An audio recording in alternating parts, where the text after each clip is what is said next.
Distinguished guests, please be seated.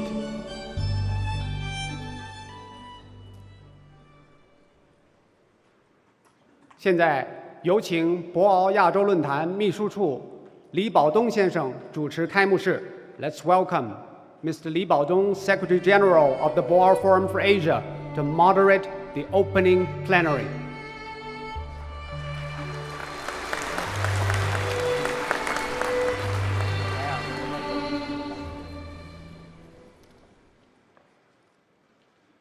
尊敬的中华人民共和国副主席王岐山阁下，尊敬的博鳌亚洲论坛理事长潘基文阁下，副理事长周小川阁下，尊敬的中国第13届全国政协副主席何厚华阁下，尊敬的各位部长，香港特别行政区行政长官林郑月娥女士，何一成澳门特别行政区行政长官何一成先生，各位省委书记、省长、驻华使节和国际组织代表，各位来宾、女士们、先生们，首先我荣幸地宣布，博鳌亚洲论坛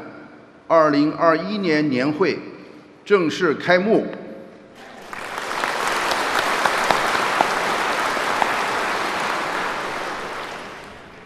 在今天开幕式上致辞的有各国领导人和国际组织负责人，他们是中华人民共和国主席习近平阁下，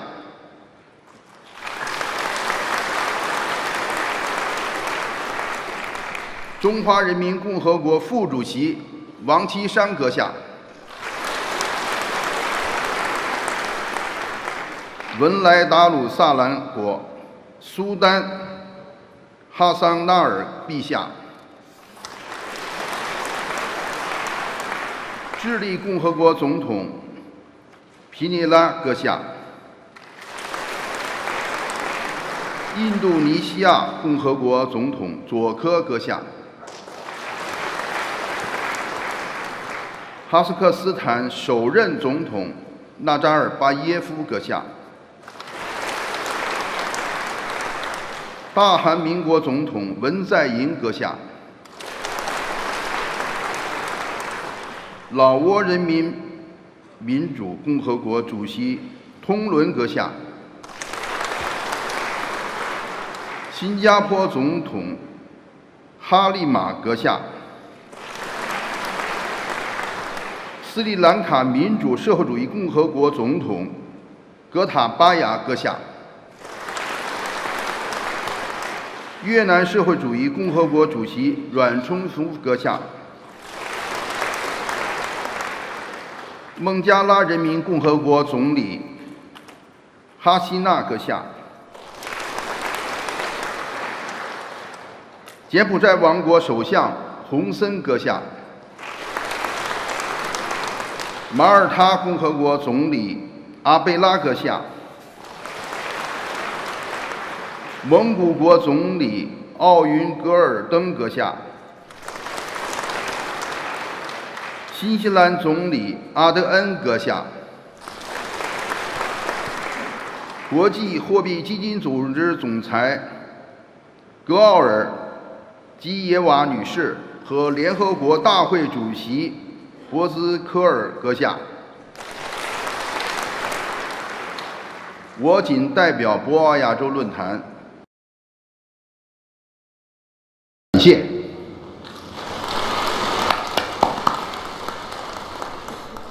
今年是博鳌亚洲论坛成立20周年。20年前，20多个亚太国家在中国海南共同发起成立博鳌亚洲论坛，旨在促进亚洲各国团结合作，推动区域经济一体化。20年来，博鳌亚洲论坛得到了东道国中国的大力支持和有关国家的以及国际组织的积极的帮助。论坛与时俱进，开拓创新，致力于促进亚洲与世界的连接，为亚洲和世界发展凝聚正能量，为构建亚洲和人类命运共同体发挥积极的作用。下面，我们通过一个纪念短片，了解论坛20年的发展历程。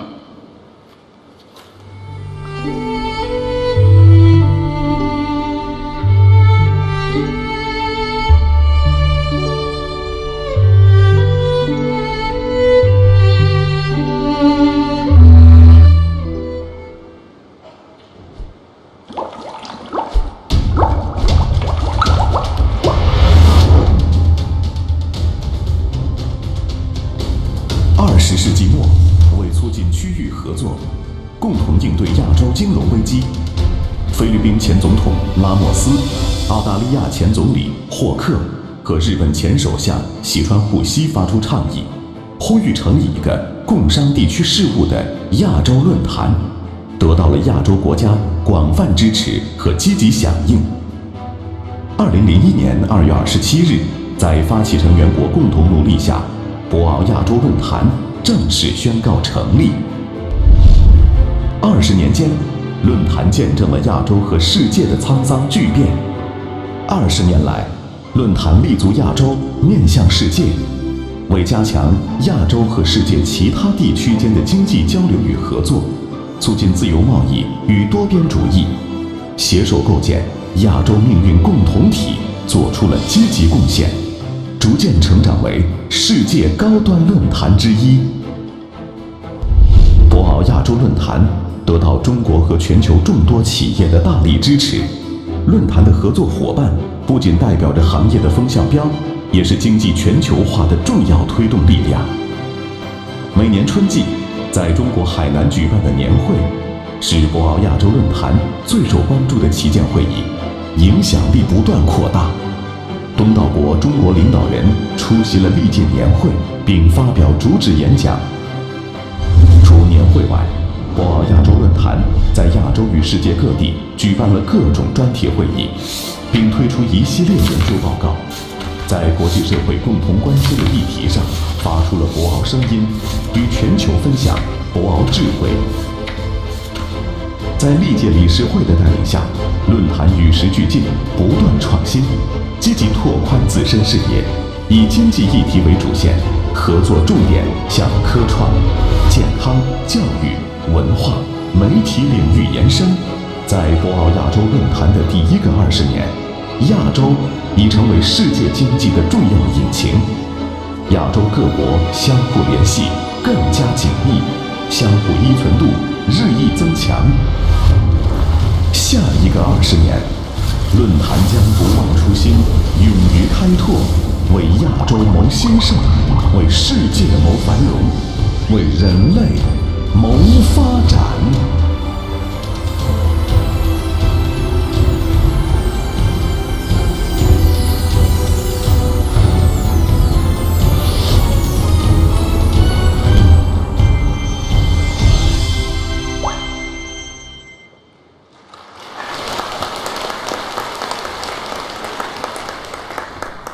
下面我邀请博鳌亚洲论坛理事长潘基文阁下致欢迎词。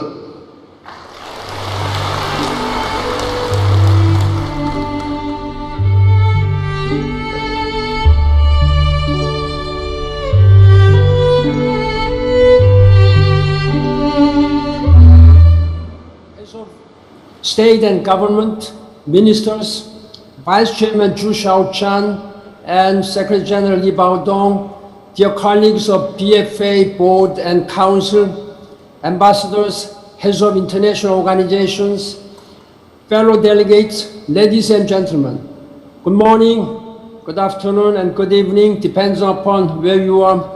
Ni hao. On behalf of the Boao Forum for Asia, I would like to extend a heartfelt welcome to you for attending the BFA Annual Conference 2021.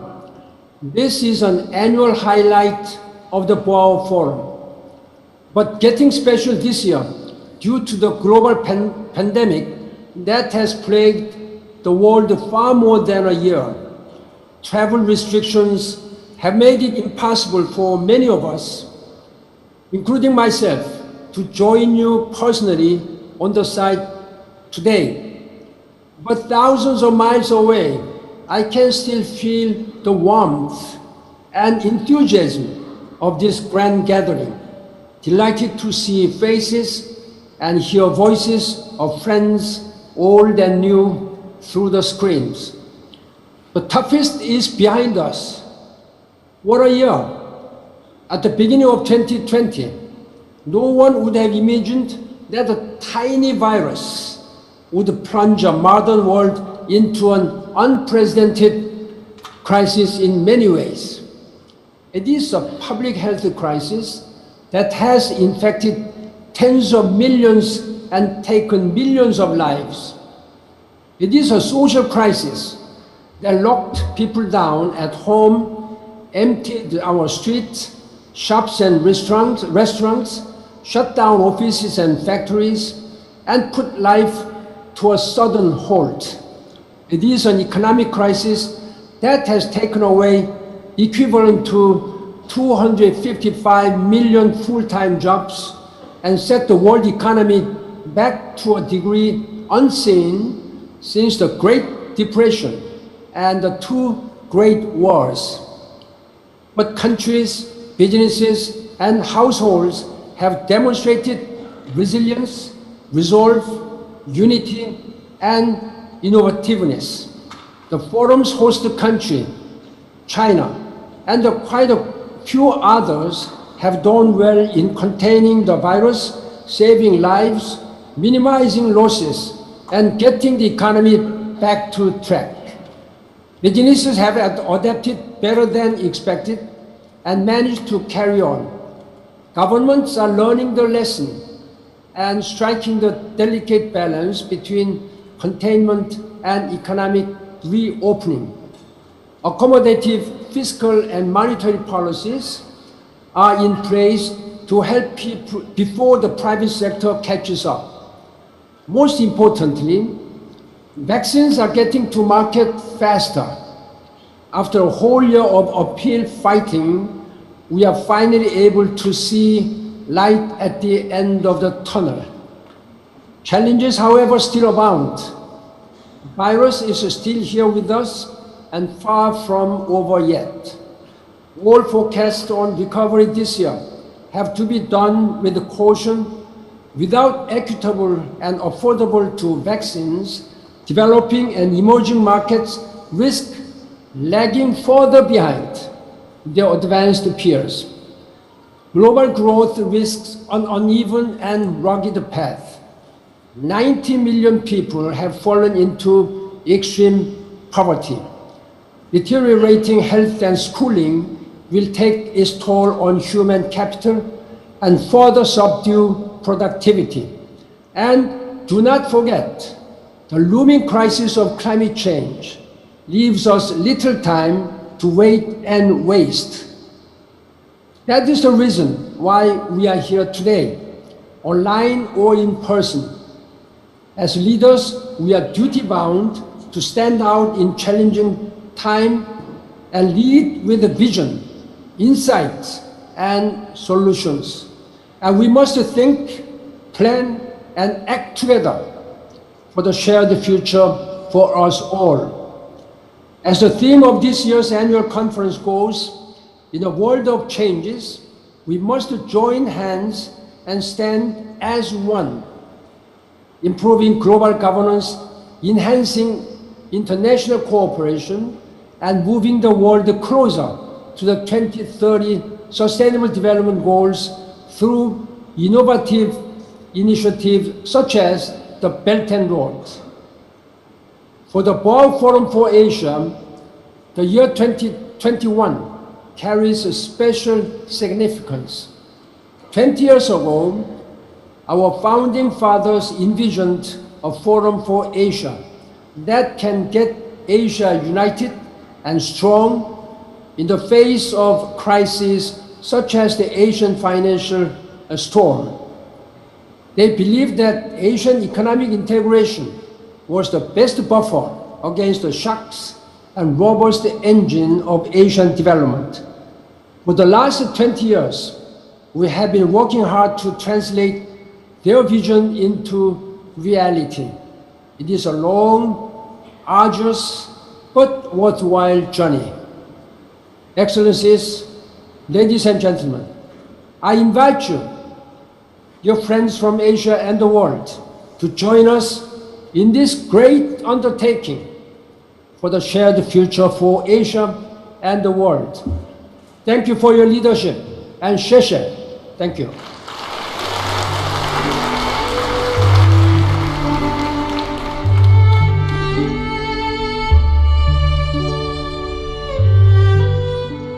感谢潘基文理事长的致辞。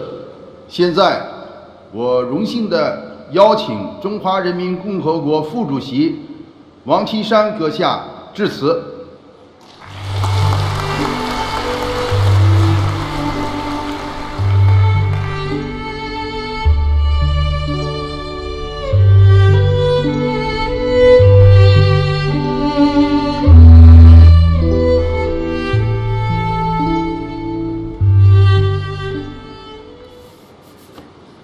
首先说明啊，我不是致辞，在这次博鳌亚洲论坛的全体会议上，致辞的是我们国家元首习近平主席。但是呢，主办方我到场了，大家总要给我安排个角色。我领会呢，是吧？这个角色呢，就是做一个临时主持人。临时主持人也很重要。临时主持人呢，是吧？我只是为我们的习近平主席的致辞呢做一个报幕。这体现了，啊，我们中国对我们的主席的高度的尊重。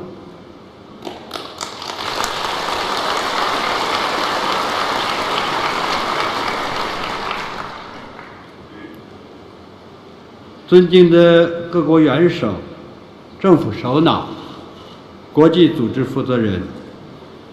尊敬的潘基文理事长，各位嘉宾，很高兴出席博鳌亚洲论坛2021年年会。今年是博鳌亚洲论坛成立20周年，我谨表示热烈祝贺。作为论坛的东道公国，中国政府始终大力支持博鳌亚洲论坛发展壮大。习近平主席专门为今年年会录制了视频，就促进亚洲和世界的发展繁荣阐述中国立场，分享中国方案。下面，请大家以热烈的掌声欢迎习近平主席发表视频主旨演讲。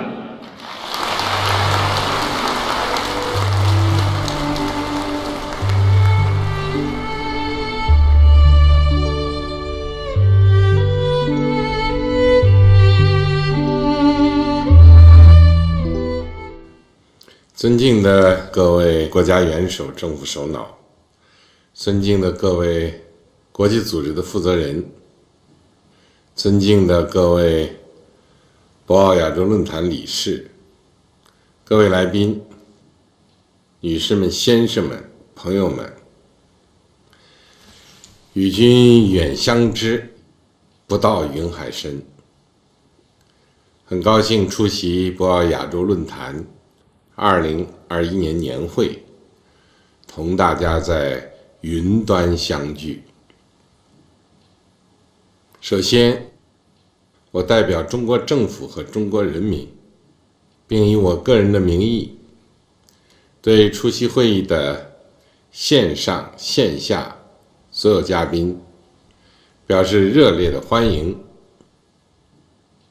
对各位新老朋友表示诚挚的问候和美好的祝愿。今年是论坛成立20周年，20年来，亚洲国家深入推动区域经济一体化，协力促进经济社会发展，推动亚洲成为全球经济最具活力和增长潜力的地区。亚洲和世界各国携手应对恐怖主义、印度洋海啸、国际金融危机、新冠肺炎疫情等传统安全和非传统安全威胁，努力维护地区稳定和安全。作为亚洲大家庭重要成员，中国不断深化改革开放，积极推动地区合作，与亚洲同进步，与世界共发展。论坛见证了中国、亚洲、世界走过的不平凡历程，为促进亚洲和世界发展发挥了重要影响力、推动力。女士们、先生们、朋友们，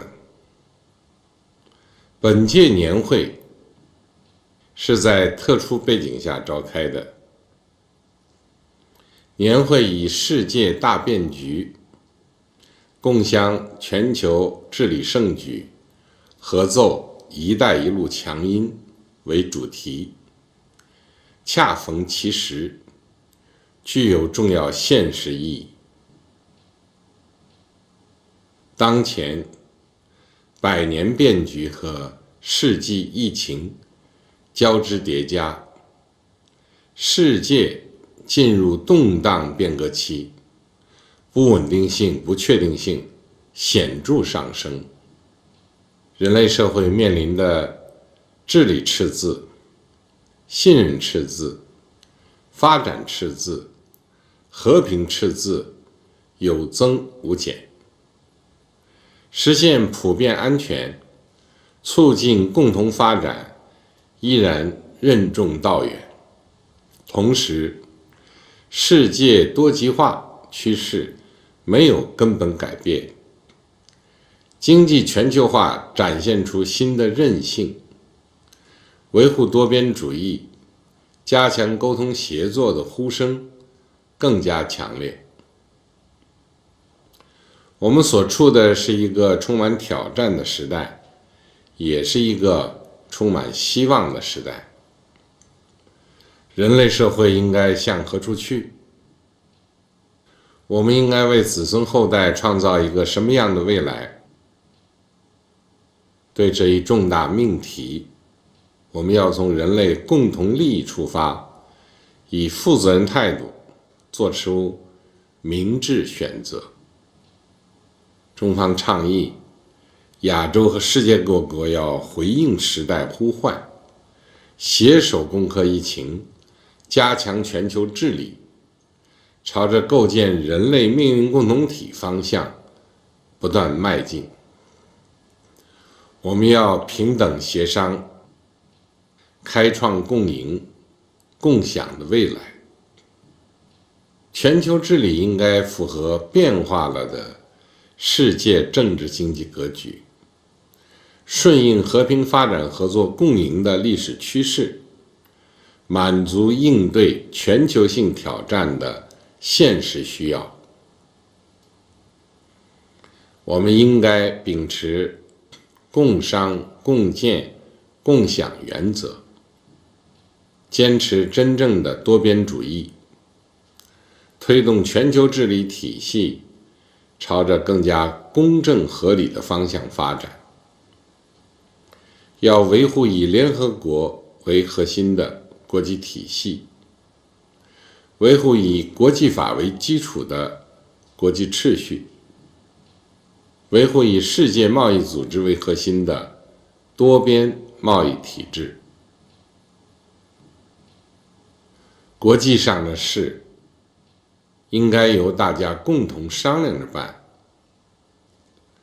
世界前途命运应该由各国共同掌握，不能把一个或几个国家制定的规则强加于人，也不能由个别国家的单边主义给整个世界带节奏。世界要公道，不要霸道。大国要有大国的样子，要展现更多责任担当。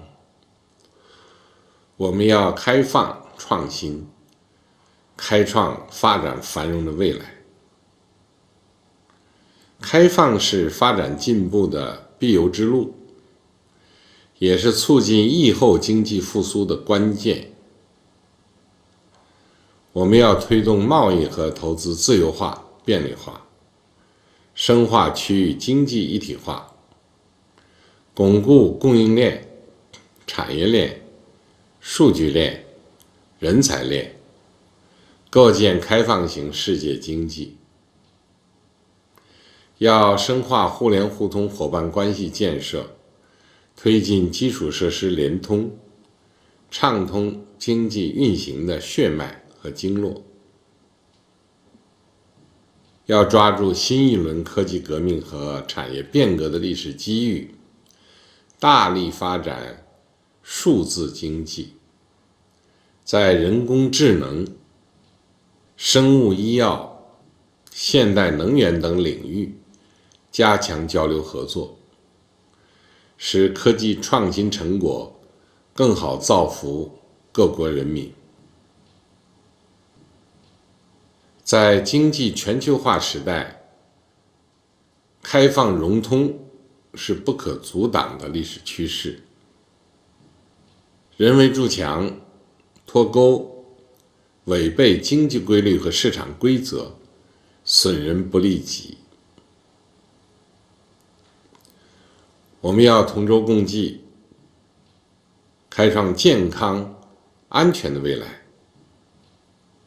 战役仍在进行，胜利终将到来。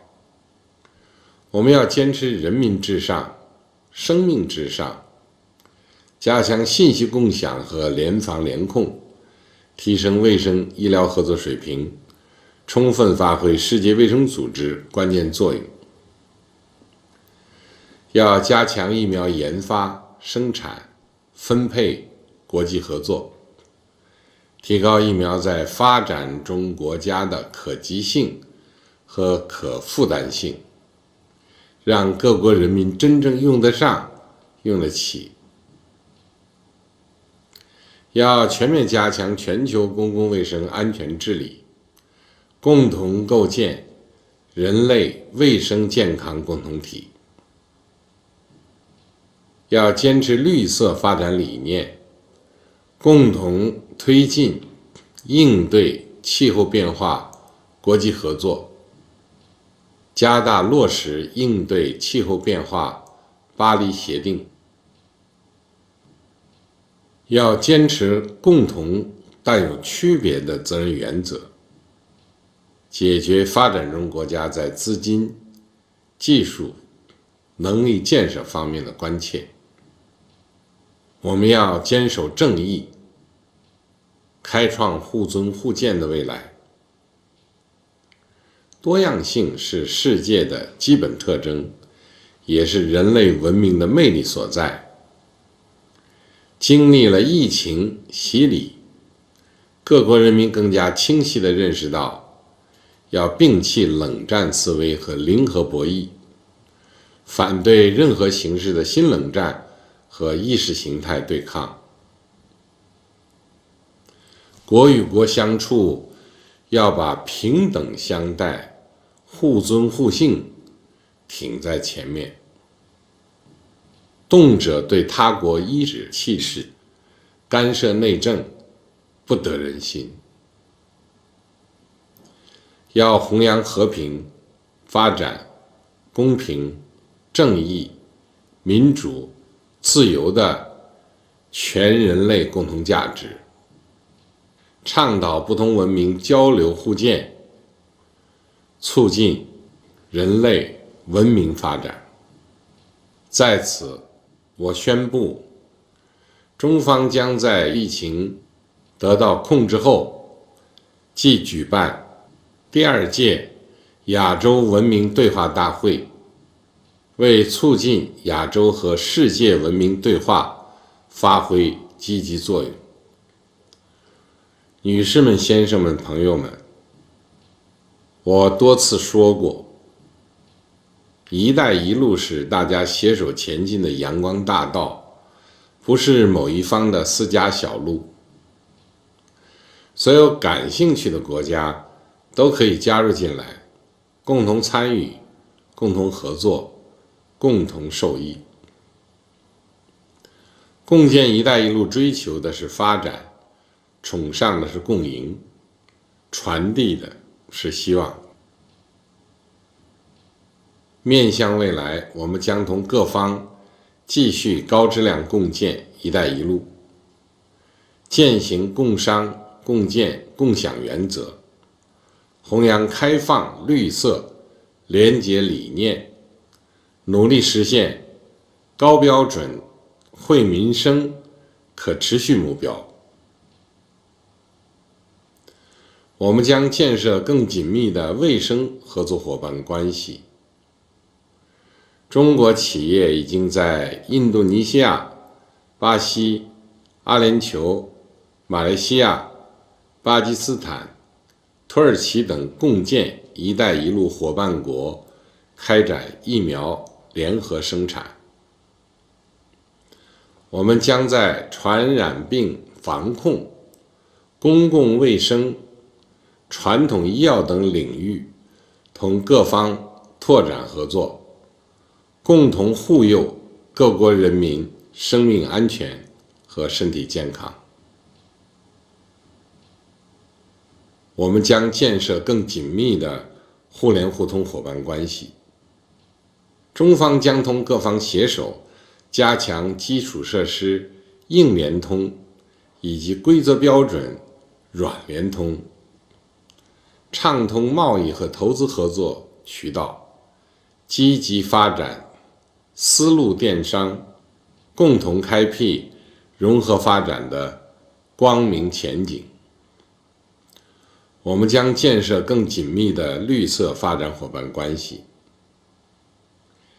加强绿色基建、绿色能源、绿色金融等领域合作，完善“一带一路”绿色发展国际联盟、“一带一路”绿色投资原则等多边合作平台，让绿色切实成为共建“一带一路”的底色。我们将建设更紧密的开放包容伙伴关系。世界银行有关报告认为，到2030年，共建“一带一路”有望帮助全球760万人摆脱极端贫困，3200万人摆脱中度贫困。我们将本着开放包容精神，同愿意参与的各相关方共同努力，把“一带一路”建成减贫之路、增长之路，为人类走向共同繁荣做出积极贡献。女士们、先生们、朋友们，2021年是中国共产党成立100周年。100年来，中国共产党筚路蓝缕，求索奋进，为中国人民谋幸福，为中华民族谋复兴，为世界谋大同，不仅使中华民族迎来了从站起来、富起来到强起来的伟大飞跃，也为人类文明和进步事业做出了卓越贡献。中国将继续做世界和平的建设者，全球发展的贡献者，国际秩序的维护者。中国将始终高举和平、发展、合作、共赢旗帜，在和平共处5项原则基础上，拓展同各国友好合作，积极推动构建新型国际关系。中国将继续同世界卫生组织以及各国开展抗疫合作，坚守疫苗作为全球公共产品的承诺，为发展中国家战胜疫情提供更多帮助。中国无论发展到什么程度，永远不称霸，不扩张，不谋求势力范围，不搞军备竞赛。中国将积极参与贸易和投资领域多边合作，全面实施外商投资法和相关配套法规，继续缩减外资准入负面清单，推进海南自由贸易港建设，推动建设更高水平开放型经济新体制。欢迎各方分享中国市场的巨大机遇。女士们、先生们、朋友们，同舟共济，扬帆起，乘风破浪，万里航。尽管有时会遭遇惊涛骇浪和逆流险滩，但只要我们齐心协力，把准航向，人类社会发展的巨轮必将行稳致远，驶向更加美好的未来。谢谢大家。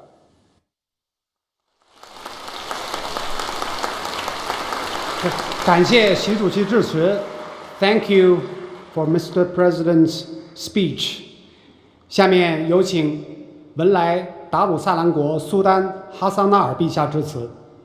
Next, please welcome His Majesty Sultan Haji Hassanal Bolkiah Muizzuddin Wadalab the Sultan and Yang the Patron of Brunei Darussalam for remarks. Bismillahirrahmanirrahim.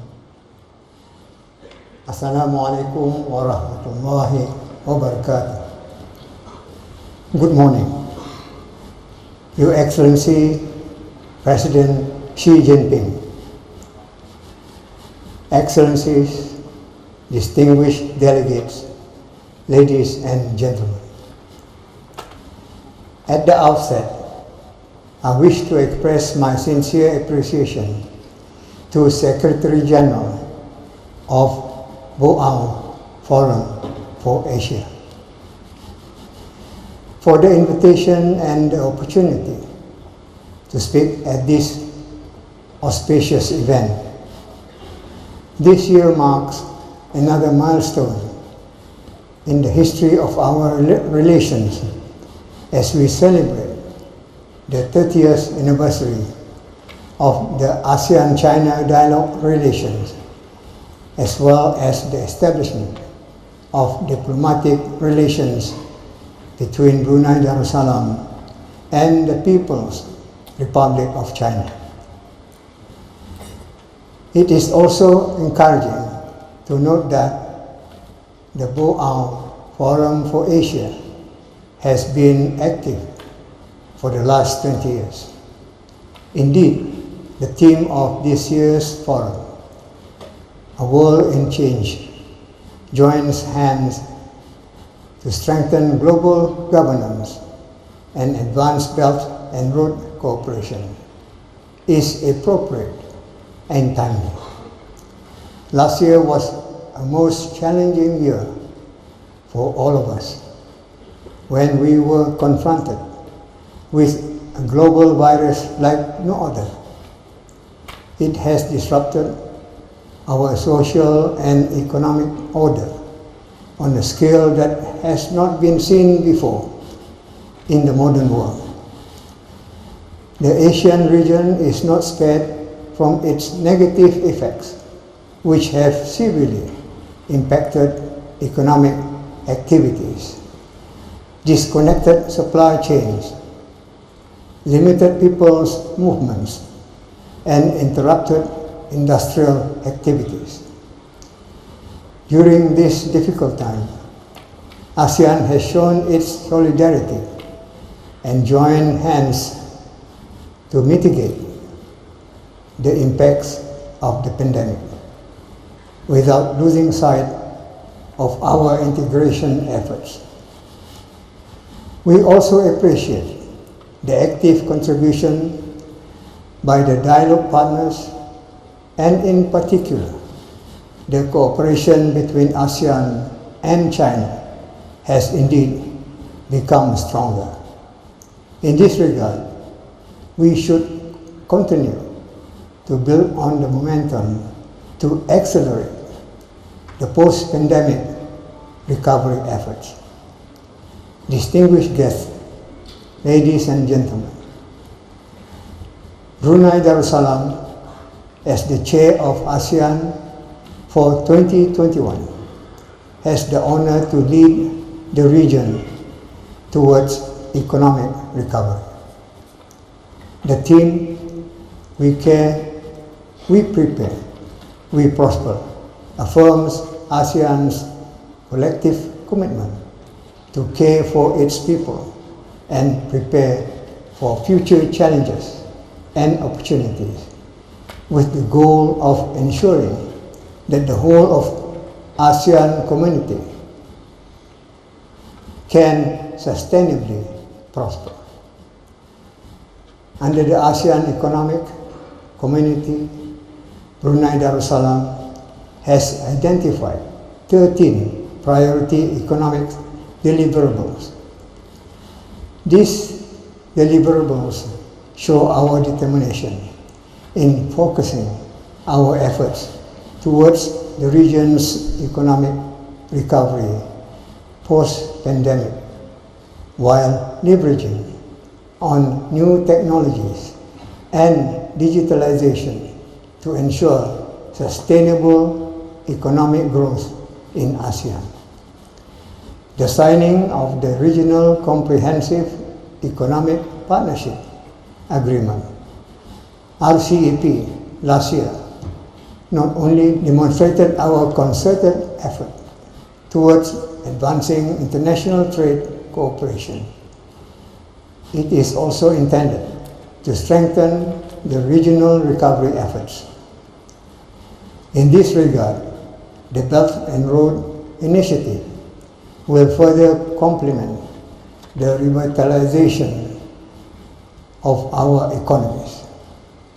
It is a significant project that will contribute to regional connectivity and further enhance the economic landscape.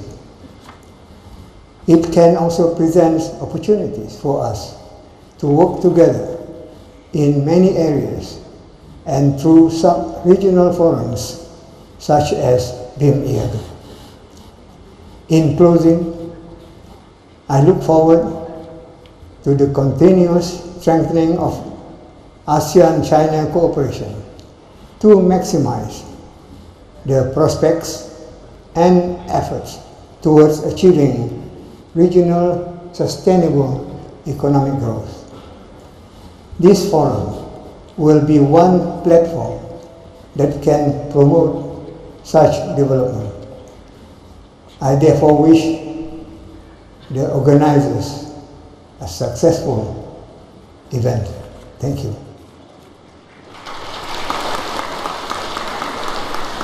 下面请智利共和国总统皮涅拉阁下致辞。Next, please welcome His Excellency Sebastián Pineda Anchinic, President of Chile, for remarks. Good morning. I wish to convey my sincere wishes of success and prosperity for this year's annual conference. I would also like to take this opportunity to congratulate China for the organization of this important event, and of course to thank the Chinese government for their kind invitation to address this forum, which has strongly contributed to the economic integration and development of Asia.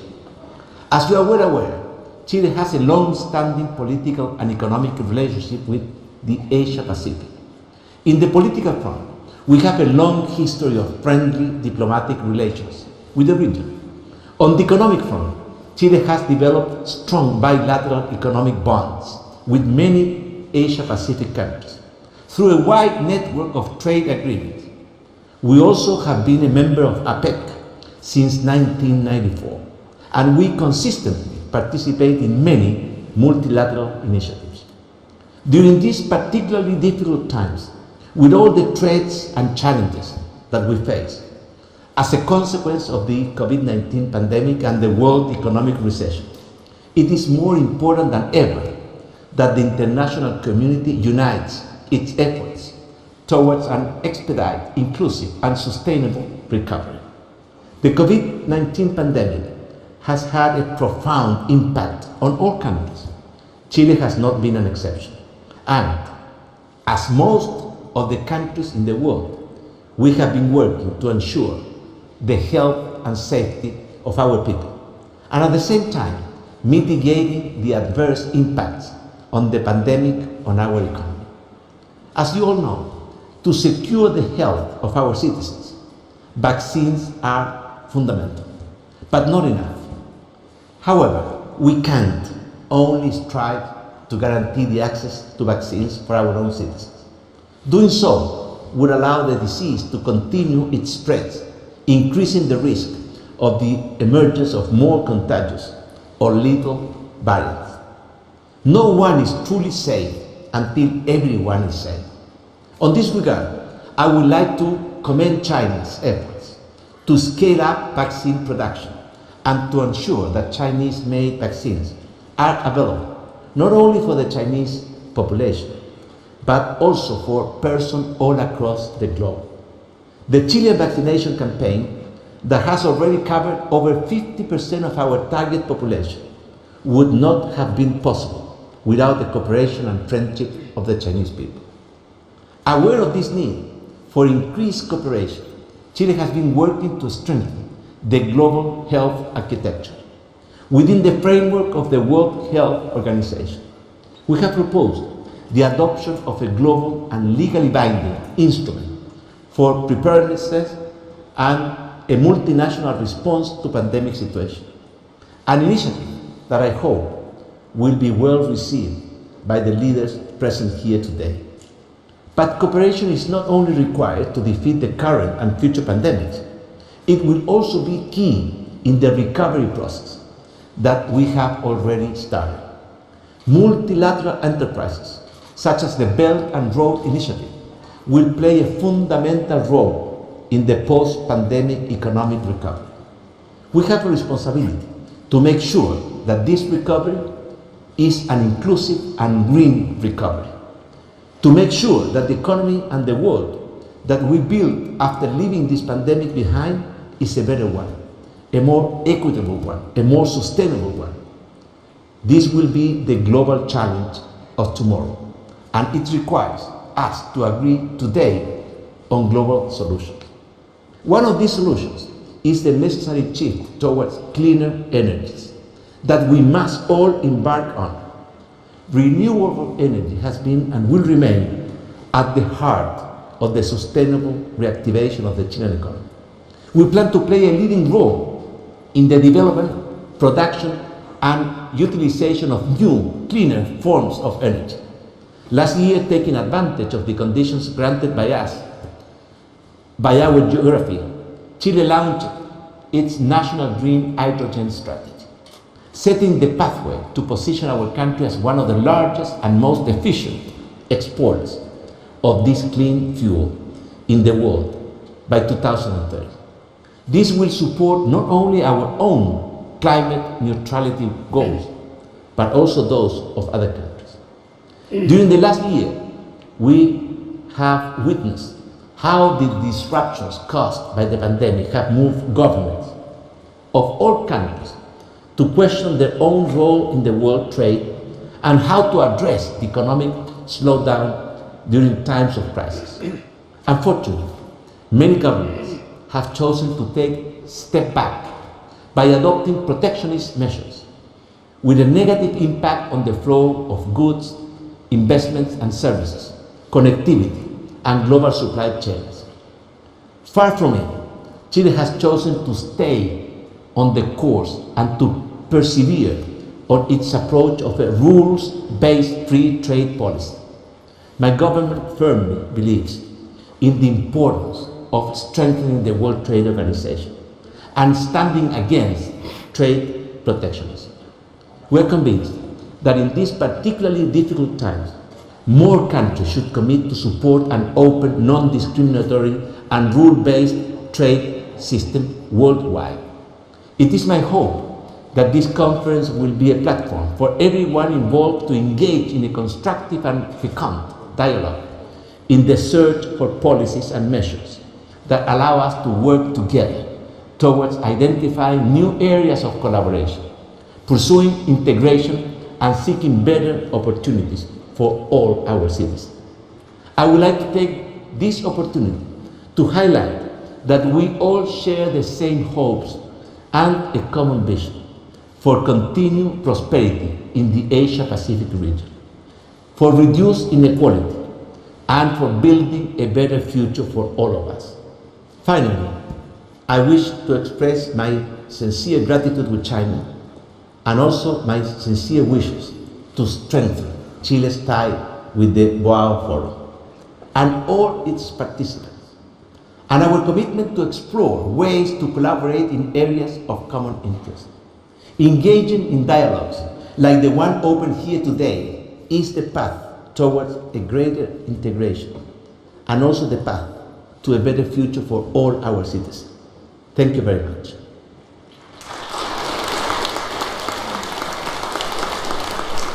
下面请印度尼西亚共和国总统佐科阁下致辞。Next, please welcome His Excellency Joko Widodo, President of Republic of Indonesia, for remarks. Yang Mulia Presiden Xi Jinping, Yang Mulia Ban Ki-moon, hadirin yang saya hormati. 6 tahun lalu saya berbicara di depan Baoa Forum for Asia ini. 6 tahun yang lalu kita melihat pertumbuhan positif ekonomi dunia, dan kita baru saja melewati tahun 2020, tahun yang penuh dengan tantangan. Pertumbuhan ekonomi dunia tahun 2020 mengalami kontraksi cukup signifikan. Pandemi COVID-19 menciptakan tantangan besar bagi dunia, baik aspek kesehatan maupun dampak sosial ekonominya. Di tahun 2021, proyeksi ekonomi dunia lebih baik dan mulai tumbuh positif kembali. RRT bahkan mencatatkan kenaikan PDB 18,3% pada kuartal pertama 2021. Ini adalah sebuah harapan. Harapan bahwa tahun 2021 akan lebih baik. Namun kita harus bekerja keras untuk mewujudkan proyeksi positif tersebut. Perkenalkan saya sampaikan beberapa pemikiran. Pertama, kerjasama melawan COVID-19 dan kerjasama kesehatan harus terus ditingkatkan. Dunia harus menang melawan COVID-19 jika ingin melihat pertumbuhan ekonomi kembali pulih. Salah satu yang akan menentukan kemenangan kita melawan COVID-19 adalah vaksin. Kesetaraan akses vaksin bagi semua negara menjadi sebuah keharusan. Pandemi COVID menguji kita apakah bahasa indah dan prinsip-prinsip kerjasama yang selalu disampaikan di berbagai forum internasional akan dapat dijalankan. Can we walk the talk? Data menunjukkan bahwa kawasan Asia baru dapat memvaksinasi 8% populasi, sementara negara maju memvaksinasi 30% populasinya. Kita juga harus bersiap menguatkan kerjasama kesehatan guna mengantisipasi pandemi berikutnya. Belanja kesehatan di kawasan Asia hanya 6,6% dari PDB, jauh dari negara maju yang mencapai 16,5% dari PDB. Oleh karenanya, investasi di bidang kesehatan sudah waktunya menjadi prioritas. Beberapa sinergi yang penting untuk diperkuat antara lain pengembangan early warning system, pengembangan industri kesehatan, peningkatan kapasitas SDM kesehatan, dan peningkatan kapasitas riset dan inovasi teknologi kesehatan. Kedua, pentingnya upaya mempercepat pemulihan ekonomi. Investasi dan perdagangan adalah kunci. Prioritas investasi Indonesia adalah di bidang infrastruktur, pengembangan sumber daya manusia, dan pengembangan ekonomi digital dan pembangunan hijau. Indonesia terbuka kerjasama investasi di 3 bidang utama tersebut. Di bidang perdagangan, ekonomi tertutup bukan pilihan. Kerjasama menciptakan free and fair trade harus menjadi rujukan. Integrasi ekonomi kawasan yang saling menguntungkan menjadi pilihan. Oleh karena itu, penandatanganan RCEP akhir tahun 2020 adalah momentum untuk terus memperkuat integrasi ekonomi. RCEP diprediksi meningkatkan perdagangan kawasan 10% dalam 5 tahun ke depan dan berkontribusi 187 miliar US dollar pada PDB kawasan. Ketiga, pentingnya kerjasama menciptakan stabilitas dan keamanan. Saya prihatin, khawatir melihat terus meruncingnya rivalitas di antara kekuatan besar. Rivalitas berpotensi menciptakan konflik. Konflik akan merusak ekosistem damai yang diperlukan dunia untuk keluar dari pandemi dan pemulihan ekonomi. Budaya kerjasama sangat diperlukan dunia saat ini. Indonesia sangat berharap negara-negara besar dapat memberikan contoh dalam memperkuat kerjasama yang inklusif. Konflik tidak akan menguntungkan siapapun. Ibu, Bapak yang saya hormati, pandemi COVID-19 mengharuskan kita untuk mengubah paradigma hubungan antar bangsa. Pandemi COVID-19 menunjukkan bahwa dunia ini adalah satu desa yang besar, one big village. Pengelolaan desa besar memerlukan satu komitmen bersama para pemimpin dunia untuk terus mengembangkan kerjasama. Collective global leadership is needed. Collective global leadership is urgently needed to exit the pandemic and to resolve our future challenges. Let us work together to make our big village a better place for all. Terima kasih. 下面有请哈萨克斯坦首任总统纳扎尔巴耶夫阁下致辞。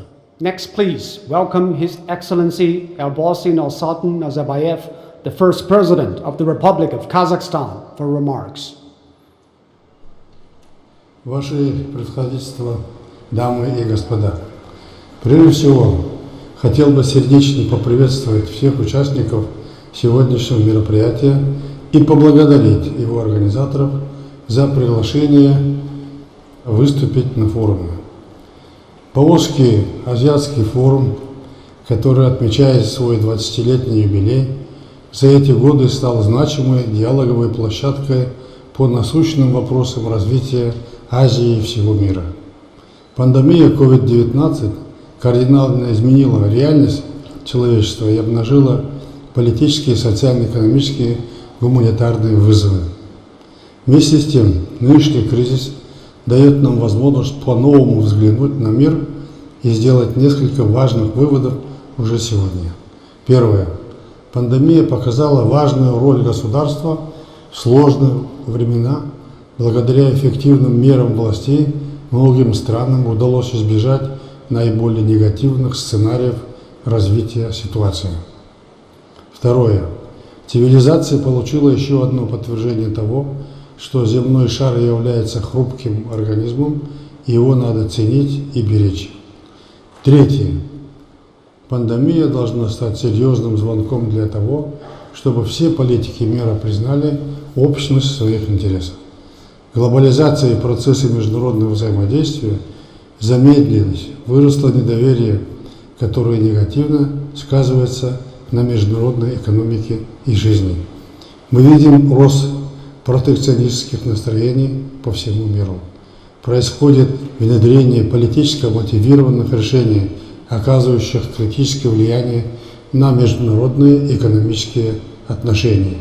Нельзя допустить погружение мира в спираль эгоистических односторонних решений. Поэтому я неоднократно выносил предложение главам великих государств или членам Совета Безопасности собраться, чтобы рассмотреть текущее положение вещей, чтобы в виде диалога решить все вопросы, которые волнуют мир.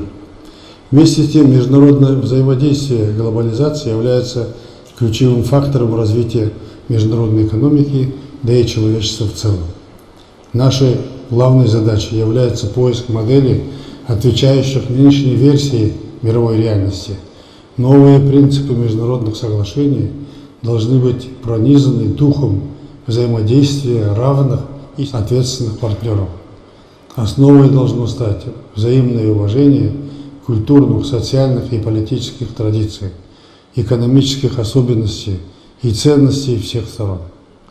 Пандемия наглядно продемонстрировала неизбежность выбора между миром конкуренции и миром сотрудничества.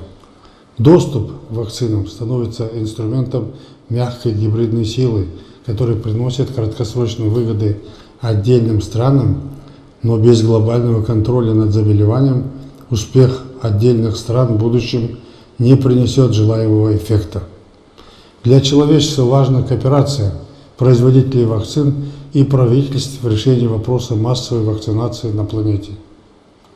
Конкуренция и политизация в этом вопросе контрпродуктивны. Нам всем следует понять, что достойно и эффективно ответить на угрозы такого уровня можно только при сотрудничестве и солидарности всей международной семьи наций. Уважаемые участники форума, во время визита в Казахстан в 2013 году друг нашей страны, мой друг, председатель КНР, уважаемый господин Си Цзиньпин, впервые выдвинул идею о новой модели шелкового пути. Для Казахстана эта инициатива стала окном новых возможностей. Через наше государство сегодня проходят кратчайшие пути, соединяющие Азию и Европу, север и юг, Тихий океан с Атлантическим и Индийским океаном. И речь идет об 11 транснациональных маршрутах, 5 железнодорожных, 6 автомобильных, включая автобан Западная Европа, Западный Китай, 2700 километров, железной дороги из Казахстана на Персидский залив, Южную Азию, всю сухопутную инфраструктуру дополняют наши морские порты Актау и Курух на Каспийском море и наш первый терминал, построенный благодаря сотрудничеству с Китайской Народной Республикой в китайском порту Ляньюнган. За последние десятилетия наша страна для осуществления вышесказанных целей потратила свыше 30 миллиардов долларов инвестиций. Все это позволило создать в Казахстане конкурентоспособный транзитный хаб. Теперь через нашу страну товары из любой точки Азии могут достичь городов Северной Европы всего за 2 недели. Благодаря этому даже в кризисный 2020 году рост контейнерных перевозок по направлению Китай-Европа, Китай через Казахстан составил более 60%. Дорогие друзья, за прошедшие годы один пояс, один путь доказал свою жизнеспособность значимость для продвижения прогрессивных идей сотрудничества и глобализации. И в завершение хотел бы отдельно отметить успехи Китайской Народной Республики в борьбе с пандемией, достижение положительного роста ВВП 2,3% в прошлом году. Это уникальный успех в мире. Знаю, что обеспечив победу в деле построения в стране среднезажиточного общества, Пекин поставил перед собой новые амбициозные цели в рамках реализации 14-й пятилетки. Желаю руководству дружественного Китая и его народу осуществления всех поставленных задач. Участникам форума желаю плодотворной работы. Благодарю всех за внимание. 下面有请大韩民国总统文在寅阁下致辞。Next, please welcome His Excellency Moon Jae-in, President of the Republic of Korea, for remarks. 존경하는 시진핑 주석님, 반기문 보아오 포럼 이사장님, 리바오동 사무총장님, 세계 각국의 지도자 여러분, 보아 포럼 창립 20주년을 진심으로 축하합니다. 보아오 포럼은 지난 20년 세계의 경제, 사회 문제의 해법을 모색해왔고 아시아 나라들은 보아오 포럼을 통해 서로의 차이를 인정하며 공동의 이익을 추구하는 구동존의의 정신을 실천해왔습니다. 구동존의는 포용과 상생의 길이며 인류 공동의 위기인 코로나를 극복하는 데에도 중요한 가치이자 원칙입니다. 올해 보아오 포럼의 주제인 글로벌 거버넌스 강화 역시 구동존의 정신에서 나왔다고 생각합니다. 보아오 포럼의 성공적인 개최를 뒷받침해 주신 중국 국민들께 감사드리며 포럼 관계자 여러분께도 격려 인사를 전합니다. 세계 지도자 여러분, 그동안 세계는 어느 누구도 배제하지 않는 아시아의 포용 정신에 주목해 왔습니다. 한국 또한 이웃을 먼저 생각하는 배려와 나눔의 정신을 바탕으로 성장할 수 있었습니다. 나는 오늘 세계가 직면한 위기를 극복하고 포용적 회복을 이루기 위한 한국의 책임을 되새기며 아시아의 역할과 글로벌 거버넌스 강화 방안을 말씀드리고자 합니다. 첫째, 포용성이 강화된 다자주의 협력이 되어야 합니다. 코로나로 교역, 투자 환경이 위축되고 자국 우선주의와 보호무역주의가 확산되고 있습니다. 당장에는 자국 경제를 지키는 담이 될 수 있겠지만 결국에는 세계 경제의 회복을 가로막는 장벽이 될 것입니다. 포스트 코로나 시대 공존과 새로운 번영을 위해서는 국제사회의 연대와 협력이 무엇보다 중요합니다. 큰 나라와 작은 나라, 선진국과 개발도상국이 서로를 존중하며 동등하게 협력할 때 인류의 미래도 지속 가능해질 것입니다. 따라서 우리는 포용성을 강화한 다자주의 협력을 새로운 시대로 가는 디딤돌로 삼아야 합니다. 지난해 체결한 RCEP을 통해 영내 경제협력의 속도를 높이고 다자주의에 대한 신뢰 회복과 자유무역 발전이 이루어지길 바랍니다. 둘째, 아시아에서부터 코로나에 공동대응해야 합니다. 어떤 나라도 혼자만의 힘으로 이웃에 대한 배려 없이 코로나와의 전쟁에서 승리할 수 없습니다. 개발도상국에 대한 백신 기부와 같은 다양한 코로나 지원 활동을 펼치고 있는 중국 정부의 노력을 높이 평가하며 한국도 공평한 백신 공급, 원활한 인력 이동, 과감한 재정 투자 등 코로나 극복을 위한 협력을 더욱 강화해 나갈 것입니다. 지난해 출범한 동북아시아 방역보건협력체를 통해 영내 협력을 내실화하고 아시아가 코로나 극복의 모범을 만들어가길 기대합니다. 셋째, 녹색 회복을 위한 공동행동은 매우 시급한 문제입니다. 기후위기는 세계가 함께 대응해야 합니다. 나라마다 상황에 맞는 실천 방안을 만들고 서로를 보완해가며 동시에 행동해야 합니다. 한국 국민들은 2050 탄소 중립을 실천하고 있으며 그린 뉴딜을 통해 친환경 저탄소 경제로의 대전환을 추진하고 있습니다. 아시아 나라들과도 신생에너지 보급, 해양 오염 대응, 물관리 역량 강화를 비롯한 환경 분야 협력을 더욱 확대하겠습니다. 오는 5월 서울에서 2021 P4G 서울 정상회의가 열립니다. 기후위기를 넘어 지속가능한 미래를 여는 장이 될 수 있도록 아시아 국가들의 많은 관심과 참여를 바랍니다. 넷째, 신기술과 혁신 거버넌스 협력으로 미래를 준비해야 합니다. 코로나로 인해 글로벌 가치 사슬이 재편되고 생산, 공급 시스템의 디지털화가 더욱 빨라지면서 기술 발전과 혁신에 대한 요구가 더욱 커지고 있습니다. 기술 발전과 혁신의 대표적 지표는 특허입니다. 특허 출원 5대국 중 한중 1, 3개국이 포함될 만큼 아시아는 혁신을 이끌어가고 있습니다. 아시아 국가 간 협력이 강화된다면 미래를 선도하고 위기에 대응하는 데에도 중요한 역할을 하게 될 것입니다.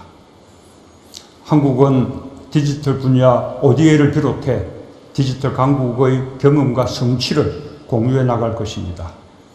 특히 각 나라가 필요한 전문 의료 인력, 제조업, IT 기술 인력 등 맞춤형 인재 양성 지원에 더욱 힘쓰겠습니다.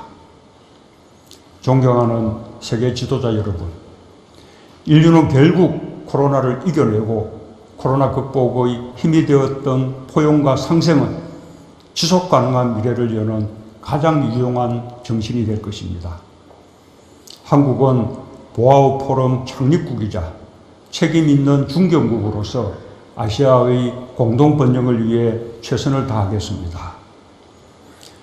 오늘 2021 보아우 포럼에서 모인 경륜과 지혜가 인류의 회복과 도약의 디딤돌이 되길 기대합니다. 감사합니다.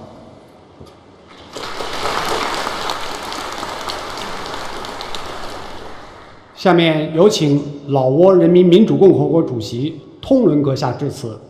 Next, please welcome His Excellency Thongloun Sisoulith, President of the Lao People's Democratic Republic, for remarks.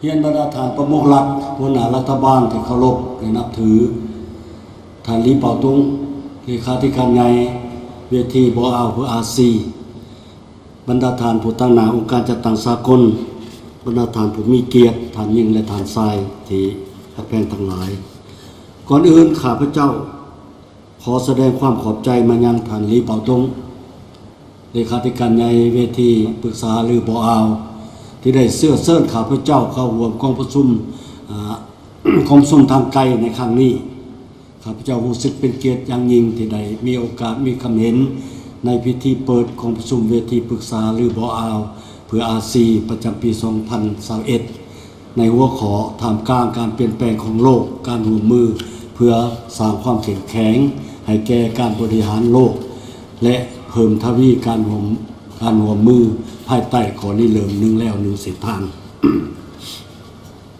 ข้าพเจ้าติดตามอย่างใกล้ชิดกระบวนการและพัฒนาการของเวทีปรึกษาหรือบออาเพื่ออาซีตลอดระยะ20 ปีที่ผ่านมาเพราะถือว่าเป็นเวทีที่สำคัญยิ่งในการสร้างโอกาสการเต่าร่วมเอาบรรดาผู้นำนักวางนโยบายนักค้นคว้านักธุรกิจและผู้ตั้งหน้าจากองค์การจัดตั้งสากลสถาบันการศึกษาสื่อมวลชนเพื่อมาปรึกษาหรือถึงทิศทางในการร่วมมือเพื่อสันติภาพและการพัฒนาของภาคพื้นและสากลทั้งซอกหาวิธีแก้ไขปัญหาอุปสรรคและสิ่งท้าทายเพื่อแน่ใช้เพิ่มทวีการร่วมมือที่ดีทั้งมุ่งไปสู่การเสริมโยงเศรษฐกิจภาคพื้นและสากลเพื่อส่งเสริมการสร้างคู่ร่วมชะตากรรมเดียวกันของมวลมนุษย์ เนื่องในโอกาสเฉลิมฉลองวันสร้างตั้งเวทีบออาเพื่ออาซีครบรอบ20 ปีข้าพเจ้าขอแสดงความสมเชยมายังอดีตเลขาธิการใหญ่เวทีปรึกษาหรือบออาค คนที่ผ่านมาโดยเฉพาะท่านเลขาธิการใหญ่คนปัจจุบันพร้อมโดยคณะที่ได้ทุ่มเทสร้างเวทีแห่งนี้และพัฒนาให้เวทีแห่งนี้นับมือนับโดดเด่นตลอดระยะ20 ปีที่ผ่านมาพระท่านนิ่งและท่านทรายข้าพเจ้าขอแสดงความสมเชยมายังเลขาธิการใหญ่และบรรดาเพื่อนร่วมงานของเพิ่นที่ได้วางหัวข้อของการสนทนาในครั้งนี้ซึ่งแท้เหมาะกับสถานการณ์ปัจจุบันอย่างแท้จริงและได้เกี่ยมการจัดกองประชุมครั้งนี้อย่างรอบคอบและดีเลิศบรรดาท่านที่มีเกียรตินับแต่ประธานสีจิ้งผิงได้เสนอขอริเริ่ม1แล้ว1เส้นทางขึ้นนับแต่ปี 2013 เป็นต้นมาได้เฮ็ดให้โลกตอบรับอย่างเป็นอย่างดีและผ่านการดำเนินการจัดตั้งปฏิบัติก็ได้รับผลสำเร็จที่สำคัญอันเป็นที่ประจักษ์ตาหลายสิ่งหลายอย่างอย่างต่อเนื่องได้ประกอบส่วนสำคัญเข้าในการเสริมโยงภาคพื้นและสากลก็คือได้นำเอาผลประโยชน์มาสู่บรรดาประเทศที่เข้าร่วมขอริเริ่มดังกล่าวอย่างเป็นรูปธรรมโดยเฉพาะประเทศที่บ่มีชายแดนติดจอดกับทะเลคือสปป.ลาวยิ่งมีความสำคัญเป็นพิเศษสปป.ลาวให้การสนับสนุนขอริเริ่ม1แล้ว1เส้นทางอย่างตั้งหน้าตั้งแต่ต้นมาเนื่องจากขอริเริ่มดังกล่าวสอดคล้องกับบรรดายุทธศาสตร์การพัฒนาของประเทศตนโดยเฉพาะแม่นการพัฒนาพื้นฐานโครงลางด้านคมนาคมขนส่งที่แน่ใส่หันเปลี่ยนสปป.ลาวจากประเทศที่บ่มีชายแดนติดจอดกับทะเลให้เป็นประเทศเสื่อมโยงเสื่อมจอดในภาคพื้นหนึ่งในบรรดาโครงการสำคัญภายใต้หัวขอริเริ่ม1แล้ว1เส้นทางที่กำลังจัดตั้งได้รับการจัดตั้งปฏิบัติก็แม่นโครงการก่อสร้างเส้นทางรถไฟลาวจีนซึ่งคาดว่าจะสำเร็จและเปิดนำใช้ในท้ายปี 2021 นี้เส้นทางรถไฟลาวจีนจะเชื่อมต่อระหว่างนครคุนหมิงสป.จีนหานครหลวงเวียงจันทน์ของสป.ลาวและคาดว่าจะเชื่อมต่อสปป.ลาวกับประเทศไทยต่อลงไปหามาเลเซียและสิงคโปร์ฉะนั้นภายหลังการสร้างทางรถไฟลาวจีนสำเร็จบวกกับโครงการพัฒนาพื้นฐานโครงหลานอื่นๆที่มีการร่วมมือกับประเทศเพื่อนมิตรผู้ร่วมพัฒนาในสปป.ลาวจะช่วยให้สปป.ลาวข้ามผ่านข้อจำกัดทางด้านที่ตั้งภูมิสันฐานหมายว่าสปป.ลาวจะสามารถเชื่อมจอดกับบรรดาประเทศภาคพื้นสะดวกหลายขึ้นกว่าเก่าส่งเสริมการค้าการลงทุนในการท่องเที่ยวสร้างวิกฤตงานทำใหม่หลายขึ้นซึ่งจะประกอบส่วนเขาในการสร้างประชาคมเศรษฐกิจอาเซียนและการนำเอาความสมบูรณ์ผลสุขมาสู่ประเทศในภาคพื้นและสากลท่านยิ่งและท่านทรายที่ฮักแพงทั้งหลายประชาคมโลกกำลังเผชิญกับสิ่งท้าทายอันใหญ่หลวงนั่นก็คือการแพร่ระบาดของพยาธิโควิด -19 ซึ่งบ่เพียงแต่เป็นวิกฤตการณ์ทางด้านสาธารณสุขของโลกเท่านั้นแต่มันยังได้ส่งผลกระทบที่รุนแรงต่อการพัฒนาเศรษฐกิจสังคมในทุกประเทศในโลกฉะนั้นมันจึงเรียกร้องให้ทุกประเทศในโลกต้องสามัคคีและร่วมแรงร่วมใจกันต่อสู้กับพยาธิดังกล่าวในระยะกว่า1 ปีที่ผ่านมาบรรดาประเทศต่างๆในโลกต้องได้ปฏิบัติบรรดามาตรการสกัดกั้นอย่างเข้มงวดเพื่อลดพรการแพร่ระบาดโดยการปิดประเทศเป็นบางส่วนและเต็มรูปแบบรวมทั้งการโจกการเดินทางถึงจะได้ก็ตามเฮายังต้องร่วมแรงร่วมใจกันเพื่อเอาชนะกับโควิด -19 ให้ได้เพื่อป้องกันความเสี่ยงต่อโลกโดยเฉพาะต่อภาคพื้นอาเซียนของพวกเขาถือว่ายาวัคซีนแม้นมีบทบาทสำคัญที่สุดเพื่อป้องกันโควิด -19 ในขอบเขตทั่วโลกทั้งป้องกันชีวิตของมวลมนุษย์และลดพรผลกระทบอย่างร้ายแรงต่อเศรษฐกิจสังคมแต่ถึงแม้ว่าวัคซีนได้ผลิตออกมาและมีการแจกจ่ายไปสู่หลายประเทศในโลกแล้วก็ตามเคียงคู่กับการสักยาวัคซีนแล้วพวกเขายังต้องได้คำนึงถึงการนำใส่มาตรการป้องกันและปิ่นปัวผู้ติดเชื้ออย่างบ่ลดละและเข้มงวดทั้งต้องได้ปรับตัวให้เข้ากับสภาพการดำรงชีวิตแบบใหม่อีกด้วย สิ่งสำคัญอีกอันหนึ่งข้าพเจ้าคิดว่าเคียงคู่กับการแจกจ่ายวัคซีนไปในทุกประเทศในโลกนี้การร่วมมือกันโดยการสร้างความไว้เนื้อเชื่อใจซึ่งกันและกันอย่างสร้างสรรค์เพื่อมีมาตรการร่วมกันแม้นมีความสำคัญและมีความจำเป็นเพื่อเอาชนะกับโควิด -19 แน่ใส่เฮ็ดให้ระบบเศรษฐกิจโลกสามารถฟื้นฟูคืนสู่สภาพปกติโดยไวได้ทั้งเป็นการสร้างตองโสขึ้นใหม่ของการตอบสนองของภาคพื้นและสากลที่ได้รับผลกระทบจากการแพร่ระบาดของพยาธิโควิด -19 ข้าพเจ้าขอถือโอกาสนี้ขอแสดงความขอบใจอย่างจริงใจมายังบรรดาประเทศเพื่อนมิตรเป็นต้นเหมือนสป.จีนรัสเซียและประเทศเพื่อนมิตรอื่นๆรวมทั้งองค์การจัดตั้งสากลที่ได้ให้การสนับสนุนด้านวัคซีนให้แก่สปป.ลาวผ่านขอบการร่วมมือ2ฝ่ายและหลายฝ่ายและหวังอย่างยิ่งว่าจะได้รับการสนับสนุนได้ช่วยเหลือต่อไปอีกด้วยท่านที่มีเกียรติท่านยิ่งและท่านทรายแต่อยากแบ่งทั้งหลายพวกเฮาได้เห็นอย่างจ้าแจ้งตื่มอีกว่าเทคโนโลยีข้อมูลข่าวสารเป็นเครื่องมือหนึ่งที่สำคัญที่ช่วยให้พวกเฮาสามารถสืบต่อประสานงานได้อย่างว่องไวชัดเจนและช่วยเฮ็ดให้เศรษฐกิจสามารถสืบต่อดำเนินได้อย่างมีประสิทธิผลโดยเฉพาะในเศรษฐกิจดิจิทัลดังนั้นจึงมีความจำเป็นที่จะต้องลงทุนเพิ่มเติมใส่การพัฒนาพื้นฐานโครงหลัง ICT โดยเฉพาะแม้นบรรดาประเทศที่กำลังพัฒนาจึงจะช่วยเพิ่มทวีการเสริมโยงการกระตุ้นเศรษฐกิจการขยายตัวเนื่องจากเทคโนโลยีเหล่านี้จะช่วยให้บรรดาหัวหน่วยเศรษฐกิจหัวหน่วยธุรกิจสามารถสืบต่อดำเนินกิจการและยังเป็นการสร้างอาชีพใหม่อีกด้วยฉะนั้นการบรรลุเป้าหมายพัฒนาแบบยืนยงในปี 2030 ขององค์การสหประชาชาติก็จะมีความเป็นไปได้สูงอีกด้วยพนักทานที่เคารพท่านยิ่งและท่านทรายที่นับถือถึงว่าในเฉพาะด้านนี้บนเส้นทางแห่งการพัฒนาที่เข้มแข็งร่วมกันของโลกพวกเขาโดยเฉพาะทวีปอาเซียนของพวกเขาจะมีอุปสรรคปันใดก็ตามแต่นโยบายก็คือเส้นทางแห่งความเป็นโลกาภิวัตน์การเปิดกว้างและการเปิดใจอย่างจริงใจแน่ใสสารโลกให้กลับเข้าสู่การช่วยเหลือเกื้อกูลกันร่วมกันแก้ไขอุปสรรคต่างๆที่จะเกิดขึ้นและได้เกิดขึ้นและจะเกิดขึ้นด้วยความพยายามของกันอย่างแท้จริงนั้น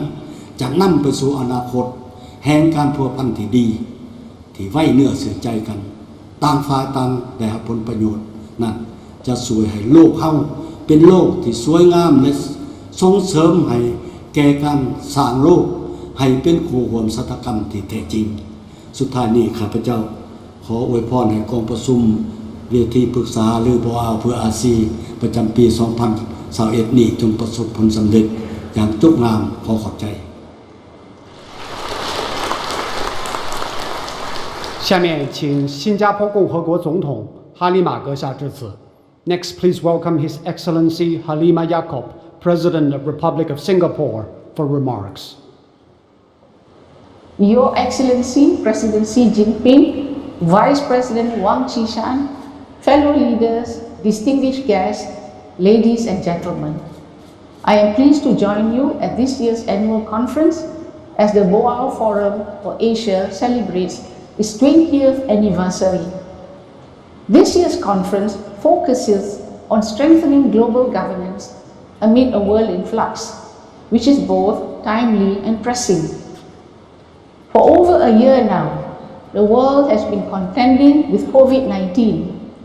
In addition to the loss of lives and livelihoods, the pandemic has exacerbated ongoing challenges to globalization and the multilateral order. There has been stronger pushback against free trade, increased bifurcation of technology, disruptions to global supply chains, and rising socio-economic inequality. Tensions on the global stage have also been brought to the fore. But every dark cloud has a silver lining. Although this journey has been difficult, the pandemic has also catalyzed opportunities for growth. One instance is the acceleration of digitalization efforts of many countries, advancing the ongoing digital revolution.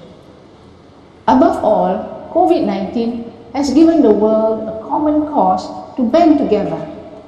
International cooperation is crucial in surmounting this crisis. Exchanges have continued, with the world adapting to hybrid modes of engagement. Countries have worked together to restore supply chain connectivity and further advance free trade. Singapore and our partners issued a joint ministerial statement to maintain supply chain connectivity amid the pandemic. The Regional Comprehensive Economic Partnership, the world's largest free trade agreement, was signed between ASEAN member states, Australia, China, Japan, the Republic of Korea, and New Zealand last November. Singapore ratified the RCEP on 9th April and is the first country to do so. Over the past year, the international community has developed unprecedented and innovative forms of multilateral cooperation, including the establishment of the WHO-led Access to COVID-19 Tools Accelerator and the COVID-19 Global Vaccines Access or COVAX facility. Singapore was an early supporter of the COVAX facility and has contributed to the COVAX Advanced Market Commitment, which supports low and lower middle income countries' access to COVID-19 vaccines. More can be done to achieve better global governance and stronger international cooperation. Another example is the safe reopening of borders, a necessary condition for the recovery of the global economy. Even as bilateral efforts in this regard are underway, we should consider how multilateral institutions, including the WHO, can play a role in setting robust standards and providing a science-based framework to guide the safe reopening of borders.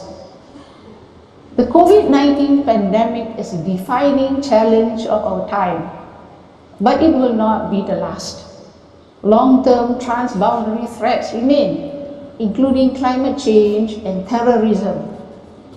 I hope that the international community will be able to learn the lesson that this pandemic has given us, that global governance is ultimately in our common interest, and come to a renewed consensus on the advancement of an open, inclusive, and rules-based multilateral system that is fit for purpose in a post-COVID-19 world.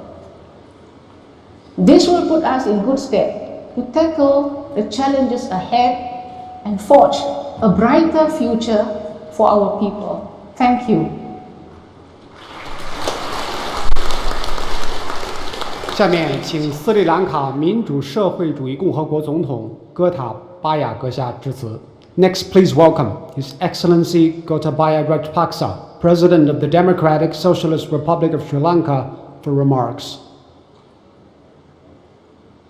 Excellencies, Chairman, Board members and Secretary General of the Baoa Forum, distinguished participants, ladies and gentlemen, friends. I am delighted to participate at the opening plenary of this year's Baoa Forum for Asia. At the outset, I wish to congratulate the Baoa Forum for completing 2 decades of excellent work to bring countries together. I also take this opportunity to recognize the central role played by the People's Republic of China in the Baoa Forum for Asia. Through centuries of rich history, Sri Lanka and China share a strong strategic collaborative partnership based on mutual respect, trust and cooperation. I appreciate the support rendered by His Excellency Xi Jinping and the government of China to Sri Lanka in vital areas of Sri Lanka's well-being. Sri Lanka maintained a clear and vibrant foreign policy that seeks enhanced cooperation with all friendly nations, and in particular its Asian neighbors, on equal and non-aligned terms. These principles are enshrined in our development policy framework, Vistas of Prosperity and Splendor.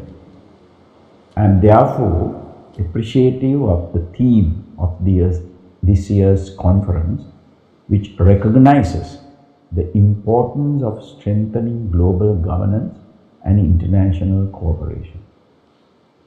It is essential that we strive towards a more equitable and respectful foundation for international relations.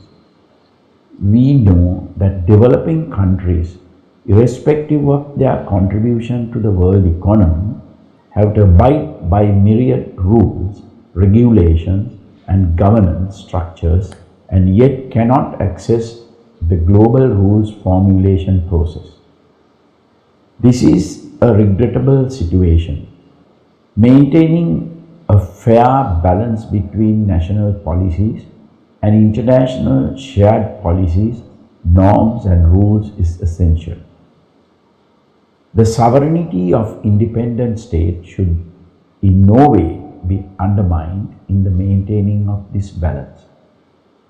Sri Lanka is a peaceful, politically stable state that has taken multiple steps to enhance domestic governance to meet its goals under its development framework.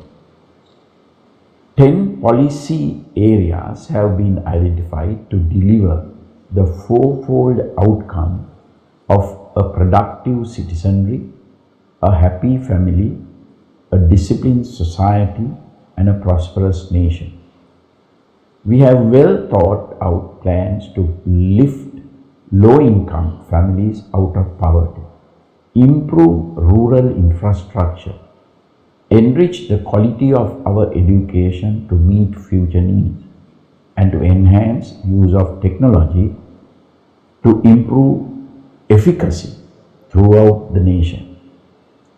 We have ambitious plans to revive and strengthen our economy significantly in the coming years.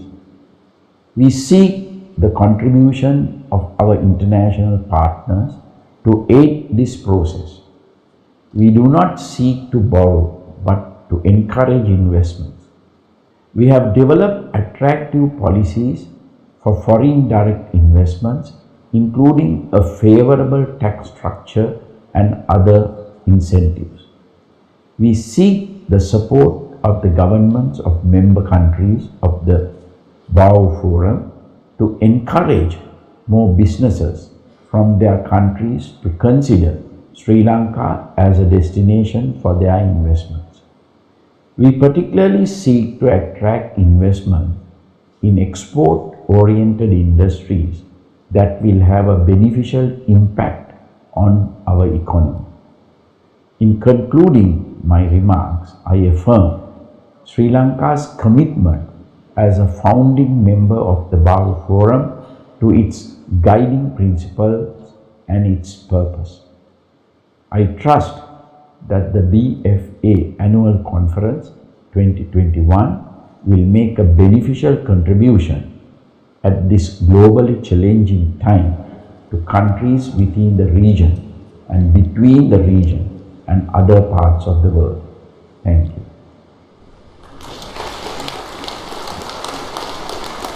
下面请越南社会主义共和国主席阮春福阁下致辞。Next, please welcome His Excellency Nguyen Xuan Phu, President of the Socialist Republic of Vietnam, for remarks. Thưa hội nghị, tôi vui mừng phát biểu tại lễ khai mạc Diễn đàn Châu Á Bắc Ngao nhân kỷ niệm 20 năm thành lập. Là một trong những thành viên sáng lập của diễn đàn, Việt Nam vui mừng trước những thành tựu mà diễn đàn đã đạt được trong 20 năm qua và mong muốn diễn đàn tiếp tục thúc đẩy thảo luận sâu sắc giữa chính khách, học giả, doanh nghiệp các nước về những vấn đề quan trọng vì hòa bình, ổn định, thịnh vượng và phát triển của khu vực.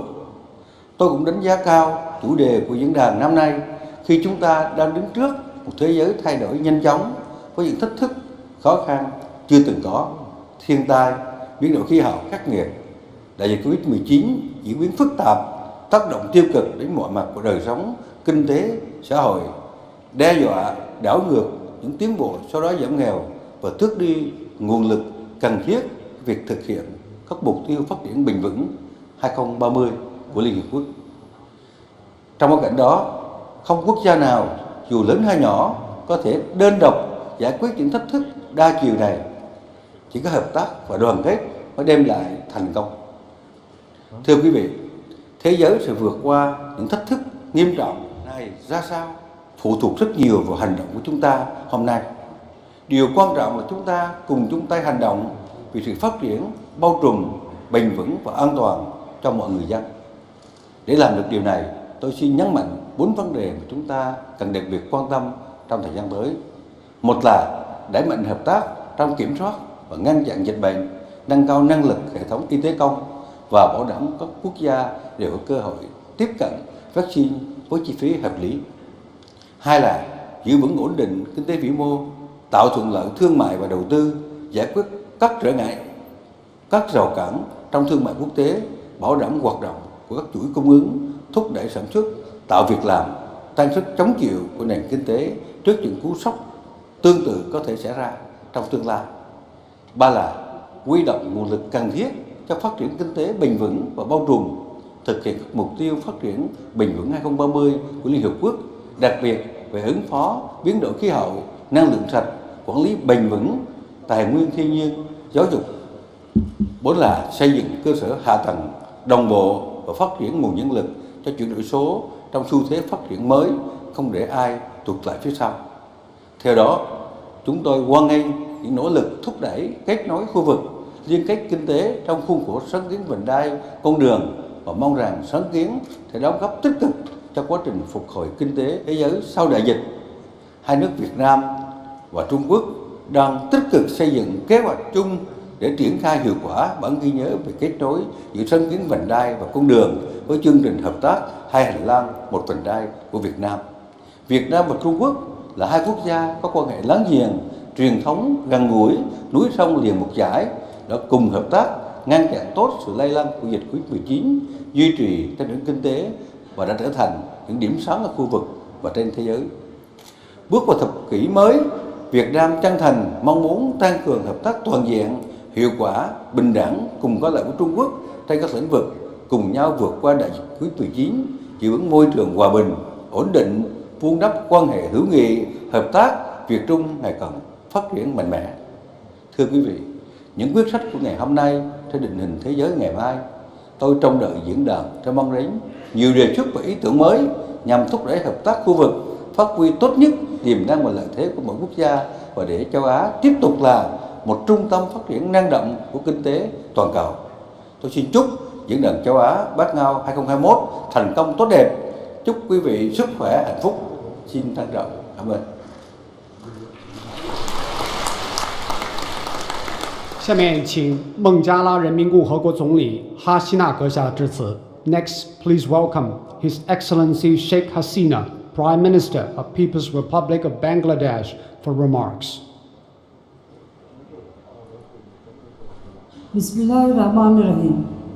Honorable heads of state and government, President of the UN General Assembly, President of the IMF, Secretary General of the Boa Forum for Asia, Excellencies, ladies and gentlemen, Assalamu alaikum and a very good morning to you all. I am delighted to join the opening plenary of the Boa Forum for Asia. I would like to convey my sincere thanks to the Boa Forum for organizing this conference. Excellencies, the COVID-19 pandemic has brought us at a crossroad of human history, confronting possibly the gravest global challenge of our times. The socio-economic impacts of the pandemic are massive and are still unfolding. It is therefore extremely important to strengthen the global and regional partnerships through coordinated efforts to address these challenges. Bangladesh has been trying to mitigate the adverse impacts of the pandemic through balanced measures between life and livelihood. We have so far announced various stimulus packages worth $14.6 billion, around 4.4% of our GDP, for social protection and boosting economy. The pandemic highlights the crucial role of global governance to ensure that no one is left behind, even during a crisis. Bangladesh believes in the primacy of the global institutions. All nations need to work together to make the UN and other international organizations effective so that everyone's requirement of vaccines and medical requirements are met. WHO, Gavi and other relevant organizations must uphold the rights of member states and ensure equity and justice. We strongly believe that COVID-19 vaccines should be declared as global public goods. Countries producing the vaccines should help others produce the vaccine with a view to attaining universal vaccine coverage. At these critical times, financial and technical supports to developing countries have also become more important. Developing countries need more access to the funds of the international financial institutions and the multinational development banks. Bangladesh is engaged in different regional connectivity initiatives through SAARC, BIMSTEC, SASEC, BBIM and BCIM.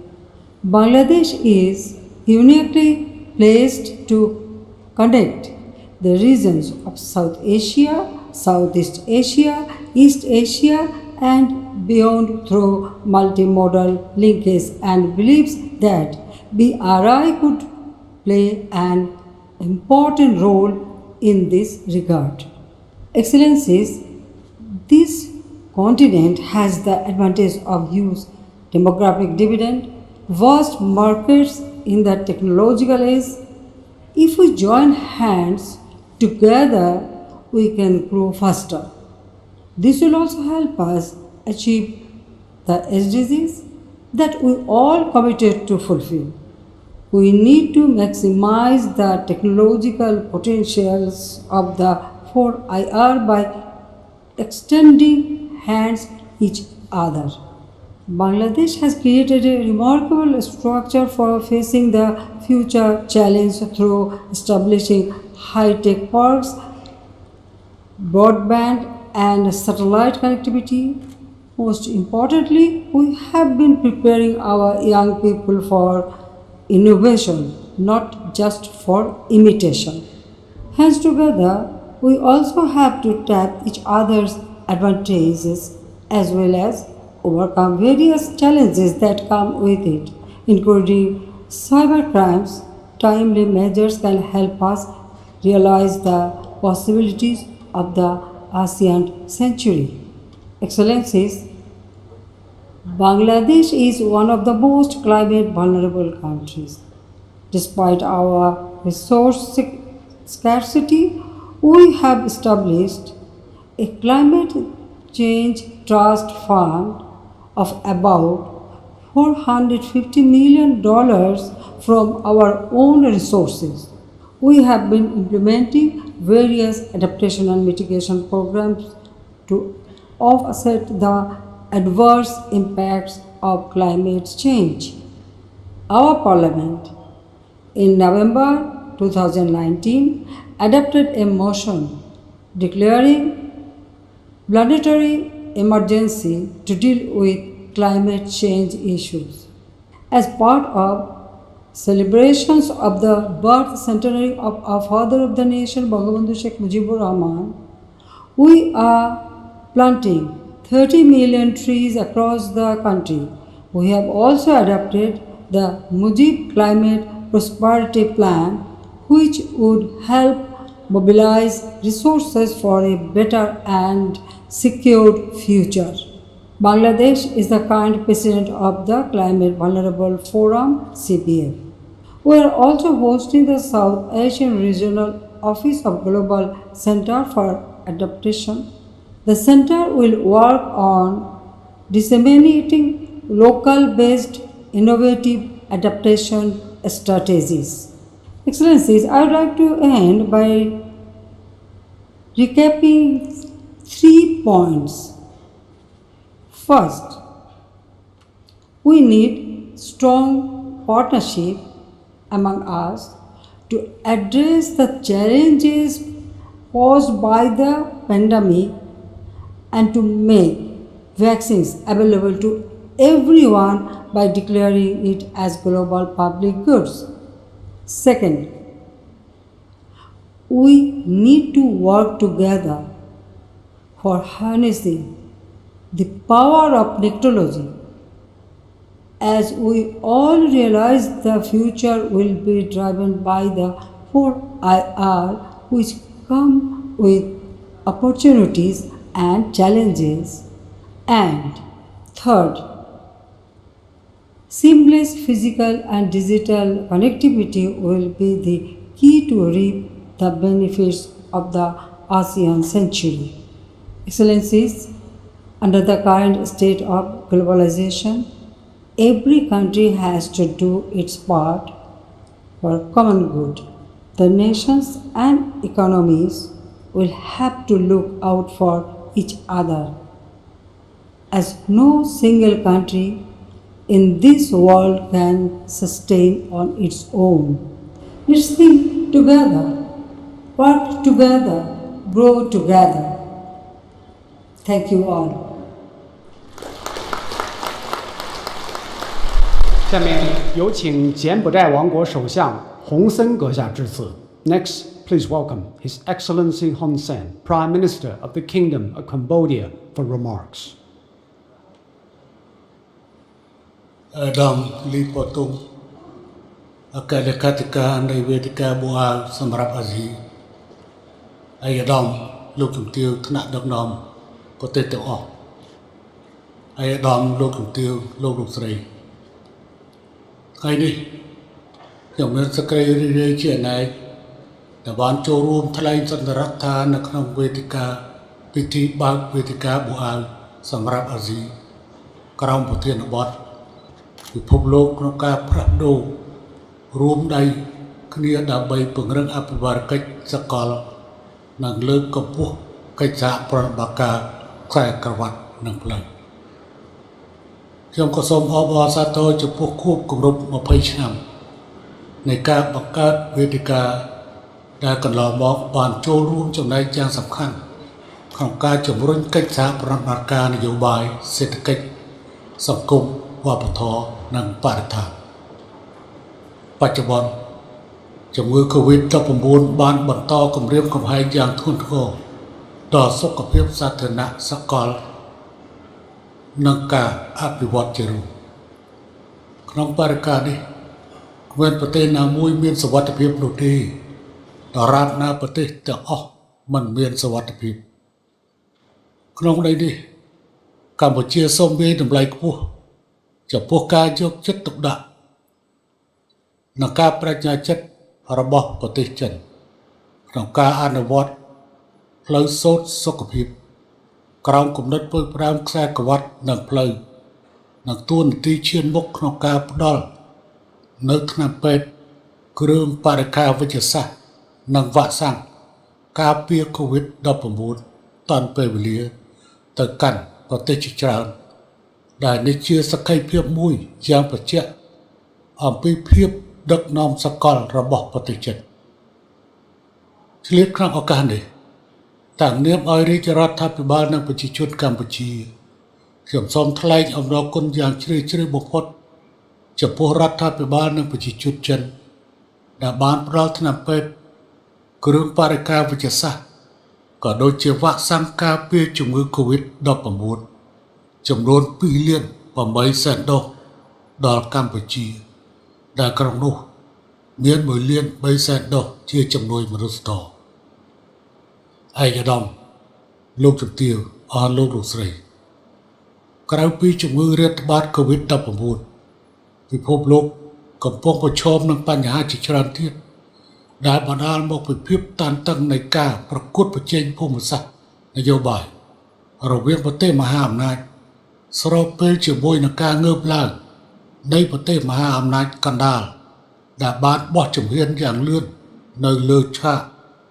នយោបាយក្នុងតំបន់ក្នុងកាលៈទេសៈដ៏សំខាន់នេះខ្ញុំយល់ឃើញថាពិភពលោកពិតជាត្រូវការអភិបាលកិច្ចសកលមួយដែលគាំទ្រពហុភាគីនិយមនិងគោរពច្បាប់អន្តរជាតិនិងអធិបតេយ្យភាពរបស់ប្រទេសនីមួយៗដែលមិនគិតពីទំហំឬធនធានដោយមានអង្គការសហប្រជាជាតិជាស្នូលកម្ពុជាទទួលស្គាល់នូវតួនាទីស្នូលនៃពហុភាគីនិយមក្នុងការដោះស្រាយបញ្ហាប្រឈមពិភពលោកដែលមានភាពស្មុគស្មាញនិងអន្តរទំនាក់ទំនងក្នុងបរិយាកាសនេះប្រទេសនីមួយៗគួរតែដើរតួនាទីកាន់តែសកម្មនៅក្នុងអភិបាលកិច្ចសកលដោយភាពបត់បែនស្ថាបនានិងអរិយាប័ត្រទទួលខុសត្រូវប្រទេសរបស់ខ្ញុំក្នុងនាមជាប្រធាន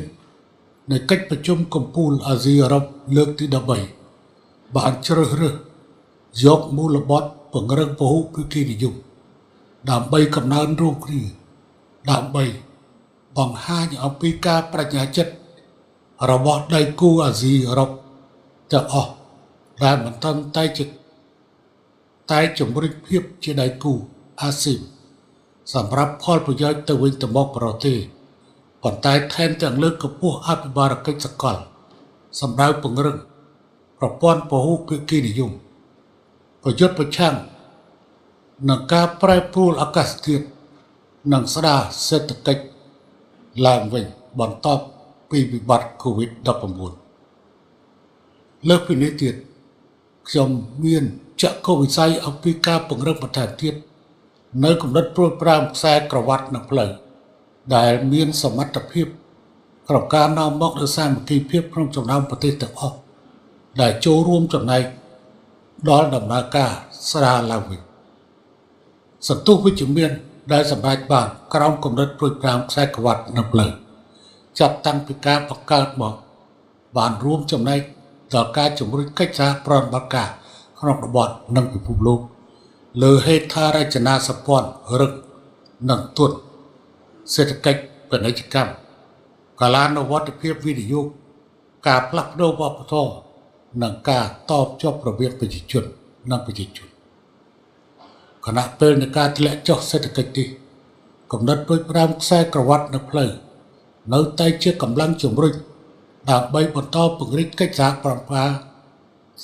បត្តិការក្នុងចំណោមប្រទេសនៅក្នុងតំបន់និងពិភពលោកសម្រាប់បុព្វហេតុសន្តិភាពសន្តិសុខវិបុលភាពនិងការអភិវឌ្ឍប្រកបដោយចីរភាពជាទីបញ្ចប់ខ្ញុំសូមប្រសិទ្ធពរឲ្យសន្និសីទប្រចាំឆ្នាំ2021នេះទទួលបានជោគជ័យដល់ត្រចះចប់សូមអរគុណ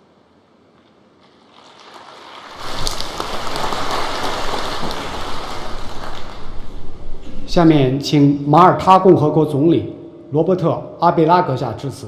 Next, please welcome His Excellency Robert Abela, Prime Minister of the Republic of Malta, for remarks. Excellencies, esteemed participants, it is truly a pleasure for me to address you at the opening of this prestigious event as we celebrate the 20th anniversary of the Baoa Forum. I welcome this year's overarching theme, which reflects our collective commitment towards the building of a healthy global community. The COVID-19 pandemic has proven that economy and health challenges have no borders. More than ever before, stronger cooperation among all international actors is needed to ably respond to unprecedented global challenges in a structured and coordinated manner. The achievement of the Sustainable Development Goals should serve as our compass, based on the concept of mutual solidarity.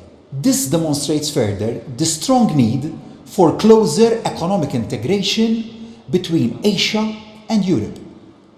In 2020, around 20% of Malta's trade in goods was conducted with the Asian continent, which is a substantial figure in itself.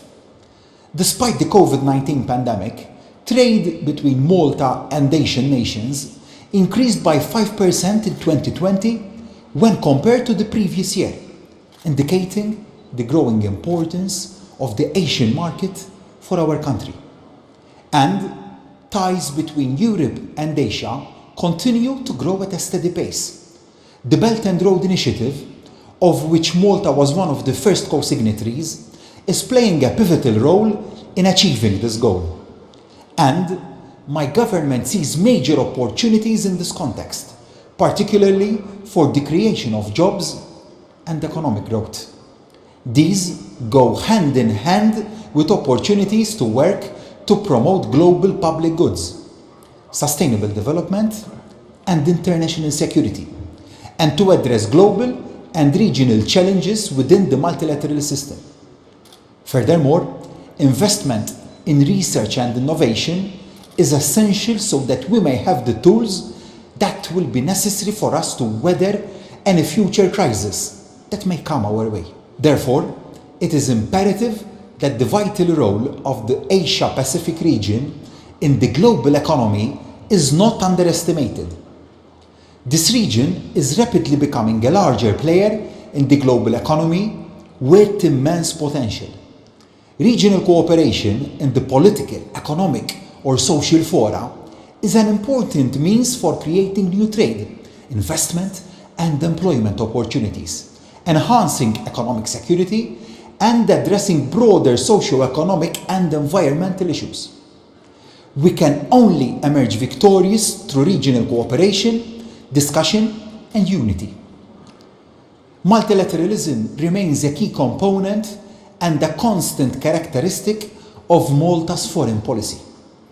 The current COVID-19 pandemic and the looming climate change crisis should serve as a rallying call to set aside our divisions and to join forces to establish a peaceful and prosperous global environment. We must not turn back the clock in terms of multilateralism and international cooperation. Every effort must be made to ensure that international organizations, such as the World Trade Organization, are reformed in a manner that gives them the necessary tools to adapt to a global context that is in continuous flux. Finding the right balance when embarking on this reform process is a significant challenge, but it is a duty that we must discharge with the utmost resolve in order to support the multilateral process. From a bilateral point of view, Malta welcomes and continues to nurture the long-standing relations with the People's Republic of China, which have reaped rewarding progress for both countries in the political, economic, and cultural fields. These warm relations, which started 50 years ago, have witnessed a crescendo in mutual awareness and respect between the two countries, which have opted to build, over the years, a framework of cooperation that sustains a close relationship between our two peoples. I therefore wish you all the very best for this event, which will undoubtedly generate positive ideas while creating the proverbial domino effect to encourage enhanced collaboration in creating a better future for Asia and the world. Global challenges require a global response and a clear recovery plan. This is why our partnership remains our main tool to address today's challenging times against the backdrop of the current realities in order to restore growth, create sustainable jobs, and achieve environmental and climate goals.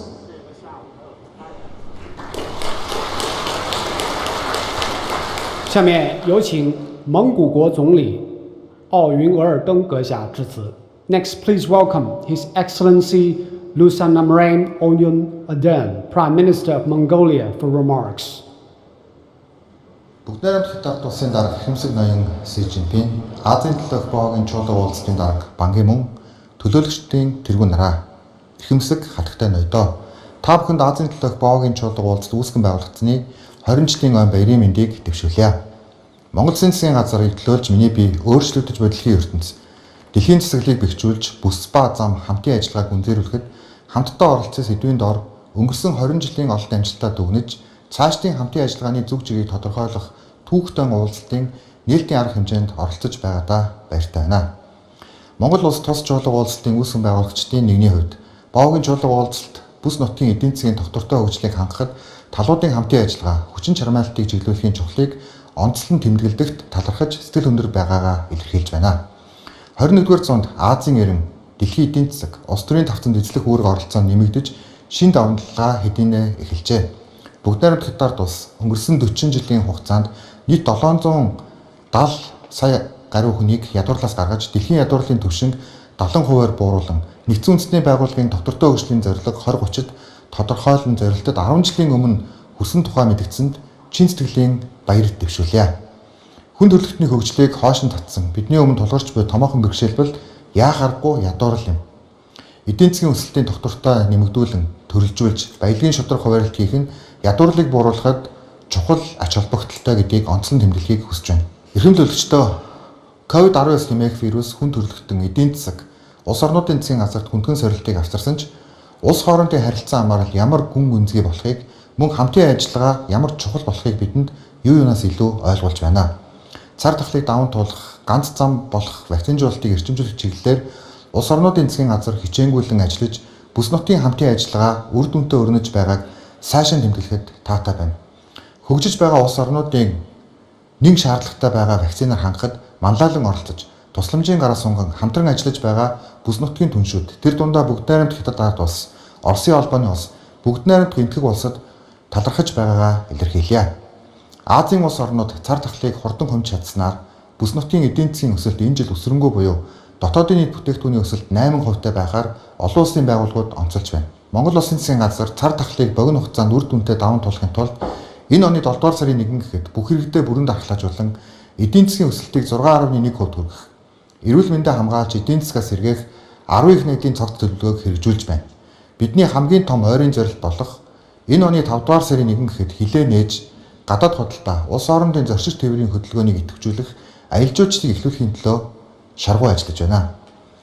Монгол улс ASEAN-аараа 20% урт хугацааны хөгжлийн бодлогодоо туссан уул уурхайн үйлдвэрлэл, хөдөө аж ахуй, эрчим хүч, мэдээлэл технологи, аялал жуулчлал, тээвэр логистик зэрэг 6 тэргүүлэх чиглэлийн хүрээнд харилцан ашигтай хамтын ажиллагааг хөгжүүлэх, бүс нутгийн улс төр эдийн засгийн үйл явцад идэвхтэй оролцох бодлогоо цааш үргэлжлүүлэх сонирхолтой байгааг тэмдэглэн хэлхийг хүсэж байна. Бүс нутгийн эдийн засгийн интеграцид нэгдэж талын зам, Монгол, Орос, Хятадын эдийн засгийн коридор байгуулах хөтөлбөрийг хөрш орнуудтайгаа хамтран хэрэгжүүлж байна. Мөн агаарын тээврийн либералчлал, гадаад худалдааны таатай нөхцөлийг бүрдүүлэх нь манай засгийн газрын хувьд чухал зорилт юм а. Эдгээр ажлууд бүс ба зам хамтын ажиллагааг хөгжүүлэх, түүний хэрэгжилт үр дүнд хувь нэмрээ оруулна гэдэгт бүрнээ итгэж байна. Өнгөрсөн 20 жилийн баггүй хугацаанд Азийн төлөөх Боагийн чуулга уулзалт бүс нутгийн яриа хэлцээний чухал эндэр өнөөгийн хөгжлийн шинэ нөхцөл байдлын тусгал болсон байна. Бүс нутгийн хамтын ажиллагааг технологи, инновац, эрүүл мэнд, боловсрол, соёл, мэдээллийн технологийн чиглэлээр өргөжүүлэхээр зорж байгааг бид талархан хүлээж авдаг билээ. Засгийн газар тэргүүлэх чиглэлд мэдээлэл технологийн хөгжлийн хурцсуур болгох, соёлын бүтээлч үйлдвэрлэл буюу бүтээлч үйлдвэрлэлийг эдийн засгийн гол салбарын хэмжээнд хөгжүүлэх чухал зорилгыг дэвшүүлсэн. Бид 2024 он гэхэд цахим үндэстэн болохын төлөө төрийн бүх үйлчилгээнд цахим шилжилтийг хийж, дэлхийдээ хөл нийлүүлэн хөрш орнууд бүс нутгийн улсуудтай харилцаа хамтын ажиллагааг хөнгөвчлөх, түргэн шуурхай болгох тал дээр анхааран ажиллаж байна. Эрхэм зочид, төлөөлөгч хатагтай ноёдоо. Бидний хамтын хүчин зүтгэл, яриа хэлэлцээ бодит биелэлээ олж, сайн сайхан өөрчлөлтийг бүс нутгийн ард иргэд улмаар хүн төрөлхтөнд авчрахын төлөө дэлхийн засаглалыг бэхжүүлж, бүс ба зам хамтын ажиллагааг үнзээруулэхэд хамтдаа оролцсон урайнд ор хуран цуглаж байгаа гэдэгт гүнээ итгэж байна. 2021 оны 4-р сарын 18-наас 21-ний өдрүүдэд зохион байгуулагдах олон улсын анхны томоохон чуулга уулзалтын 29 орны 2000 гаруй төлөөлөгч оролцож байгаа дахин баяр хүргэж амжилт хүсье.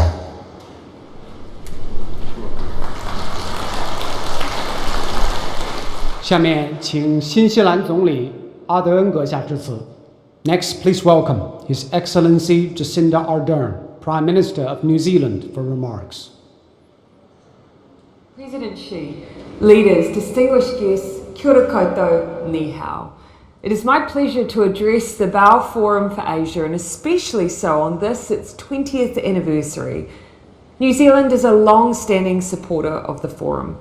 I would have attended in 2019, but for the tragic terrorist attacks on our Muslim community at 2 mosques in Christchurch.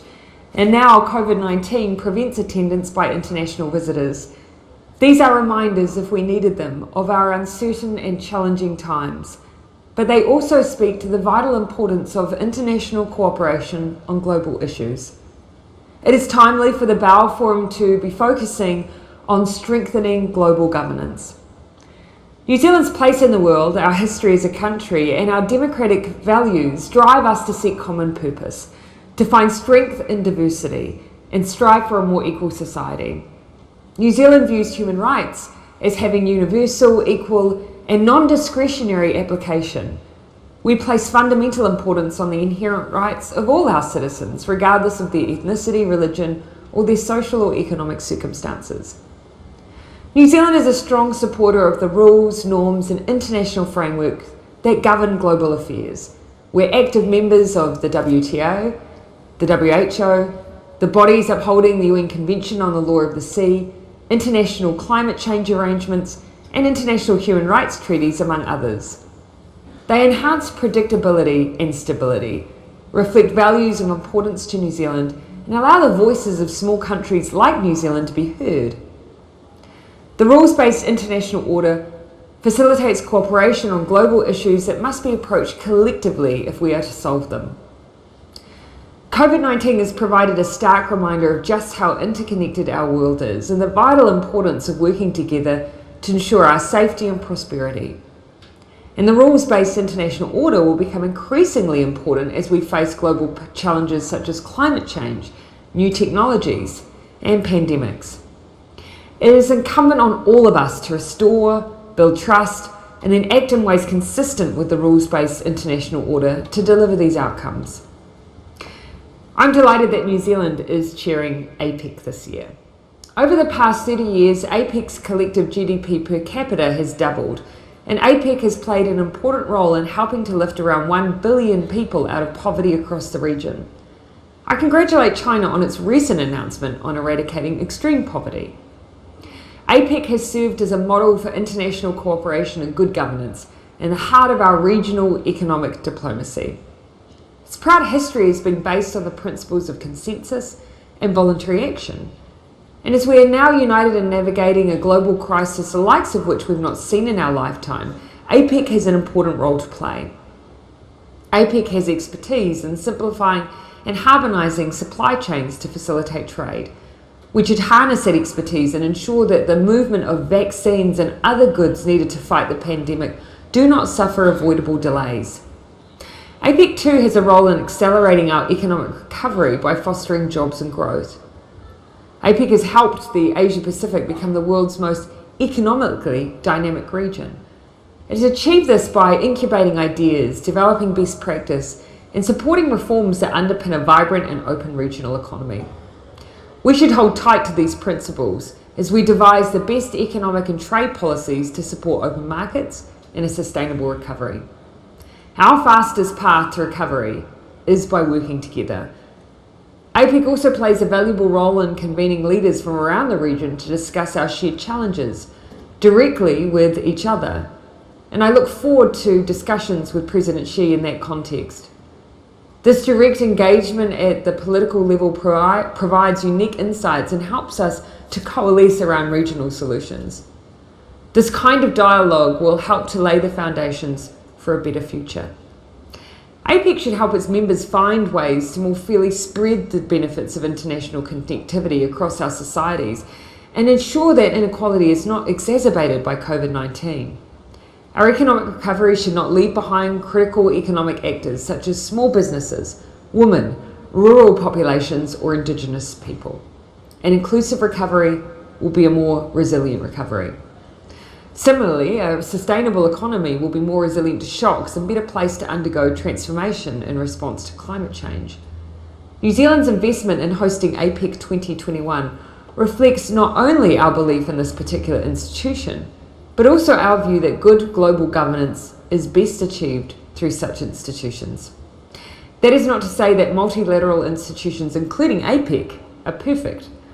Just as we will not always agree with our international partners on every issue, these institutions will also have to find ways to navigate differences and disagreements amongst their members. But they are our best option for resolving complex issues that can only be tackled through collective action. For our part, New Zealand will continue to invest enthusiastically in multilateralism, in APEC, the UN, the WTO, and elsewhere. In doing so, we will seek to demonstrate that collective action not only works, but that it is in all our best interests. At this time of crisis, we will recommit to the values and principles that have served us so well in the past. We encourage everyone to do the same. I wish you all a very productive few days. 谢谢。下面有请国际货币基金组织总裁格尔基耶娃女士致辞。Next, please welcome His Excellency Kristalina Georgieva, Managing Director of the International Monetary Fund, for remarks. 早上好, and thank you for inviting me to the Baoa Forum to discuss a world in change. Today, we face overlapping global changes, and each is an opportunity to build forward to a better world. Let me name three. The first is the shift from deep recession to recovery. Our most recent forecast puts global growth at 6% this year and 4.4% in 2022, thanks to the extraordinary interventions by governments and spurred by the prospect of expanding vaccinations. But we must not take the recovery for granted. There is a dangerous divergence in economic fortunes across and within countries. So long as the crisis is with us, vulnerable households and viable firms will need continued support. As the recovery takes hold, governments can gradually scale back support programs, but scale up targeted hiring subsidies and retraining and reskilling. This is particularly important for low-skilled workers, youth, and women who have borne the brunt of the crisis. The second major change is the digital transformation that has been accelerated by the pandemic. China has made great strides, reshaping its own economy based on technology, and now other emerging markets are getting a push from the same digital engine. Among the economies that have the largest information and communication technology sectors by share of GDP, 13 of the top 30 are in the emerging world. To further seize this opportunity, governments should scale up smart public investments, especially in the digital skills and infrastructure to build a 21st century workforce. The third major change affecting the entire world is the pivot to low carbon and resilient growth in response to climate change. We welcome China's commitment to reach net zero by 2060, and other major economies are making similar pledges. The green investments needed to get there can be a quadruple win: good for people, for our planet, for growth, and for jobs. Our analysis shows a coordinated green infrastructure push combined with carbon pricing could boost global growth in the next 15 years by 0.7% per year and create millions of jobs. Let me conclude. In a world of change, one thing remains constant: the importance of solidarity between countries. This has been a key feature of the crisis, not just the exceptional fiscal and monetary measures, but also initiatives such as the Common Framework for Orderly Debt Resolution and the possible new SDR allocation of $650 billion from the IMF. By further strengthening this kind of global cooperation, we can turn a world of change into a world of opportunity for all. 谢谢。下面有请联合国大会主席博兹科尔阁下致辞。Next, please welcome His Excellency Volkan Bozkır, President of the 75th Session of the United Nations General Assembly, for remarks. Excellencies, thank you for the opportunity to address the annual conference of the BAOA Forum for Asia. For 20 years, the Forum has provided a space for regional cooperation and connectivity, and has helped to amplify economic growth, sustainable development, and both South-South and triangular cooperation. It is an honor to join you on this special anniversary. Colleagues, COVID-19 has fundamentally reshaped our lives and put enormous strain on our economies. While many challenges remain, there is finally light at the end of the tunnel. Yet here, at this critical juncture, is where the multilateral system must truly step up and deliver. We have before us the largest vaccination campaign the world has ever undertaken, plans for global socio-economic recovery, and a desire from all corners to build back better. Meeting these needs will not be easy, and there has never been a stronger test of the multilateral system. But it is a test that we are ready for. With the United Nations at its core, and with a diverse array of institutions and forums at all levels, we can deliver on the promise of a better world beyond COVID-19, one guided by the Sustainable Development Goals and built on the principles of equality, equity, resilience, and sustainability. Thankfully, we have a strong foundation to build upon in the Asian region. Strong economies and closer economic integration are supporting economic growth and providing a boost to sustainable development. We're aligned with the 2030 Agenda and local and national development plans endeavors such as the Belt and Road Initiative offer promising opportunities to increase trade and advance sustainable development. Relatedly, I commend the signing of the Regional Comprehensive Economic Partnership last November. This partnership will facilitate the expansion of regional trade and investment and contribute to global economic growth and development, further uniting countries and communities in the region. In closing, allow me to thank you once again for continuing to champion multilateralism and the principles for which it stands.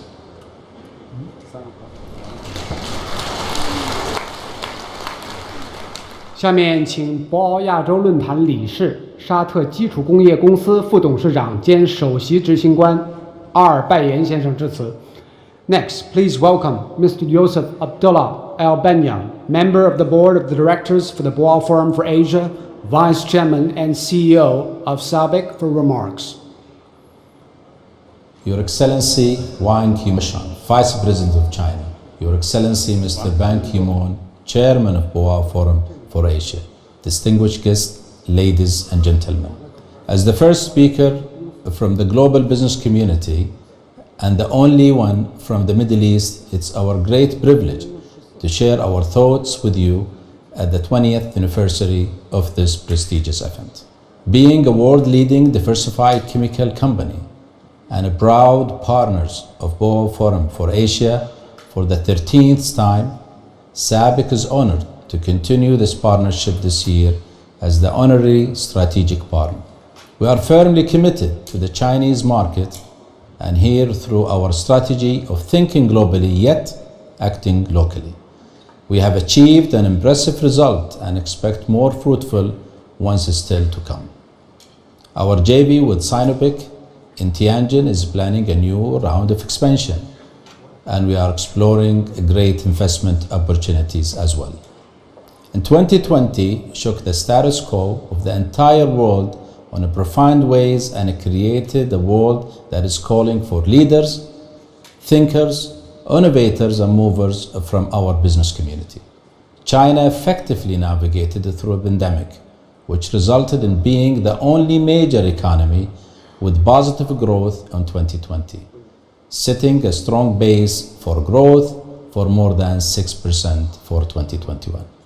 All these facts convinced us that the winners that emerge from the current turbulence will be those who embrace the need for transformation, the digital revolutions, and the advantages of collaborations, as SABIC has been well advocating all along. SABIC believes through the spirit of collaborations, we can overcome the biggest of the challenges to build a cohesive, inclusive, and sustainable world. The theme of this year's forum, A World in Change, embraces the reality of the new norm. China and Asia as a whole are key strategic markets and are critical to the world economy. The country resolved to advance its opening up policy and improve market environments for foreign investments is a good news for everyone. Benefiting from the strong China-Saudi relationship, China's Belt and Road Initiatives and Saudi Arabia Vision 2030 provides great opportunities. My company SABIC aims to play a very significant part in driving both initiatives forward. We recognize the need to meet sustainability and circularity priorities, and we are greatly encouraged by the Chinese 14th Five-Year Plan and 2035 long-range objectives. Being a leading player in the industry that thrives at the intersections of innovations and collaborations, SABIC is greatly inspired by China's commitment towards sustainable, inclusive future. With our partners here, we are eager to shape the future together through concerted actions towards common developments. The reality for global business is that improving sustainability, reducing trade barriers, and promoting cross-regional collaborations is essential to generate a sustainable and inclusive growth. Therefore, Baoa Forum for Asia is an ideal platform to deepen such collaborations and drive such a growth. Once again, I'm delighted to address this important forum and urge all of you actively to participate to invest in the collaborative opportunities offered here. SABIC, together with other attending companies, will continue to grow in China with the spirit of collaborations to foster a better future. Thank you.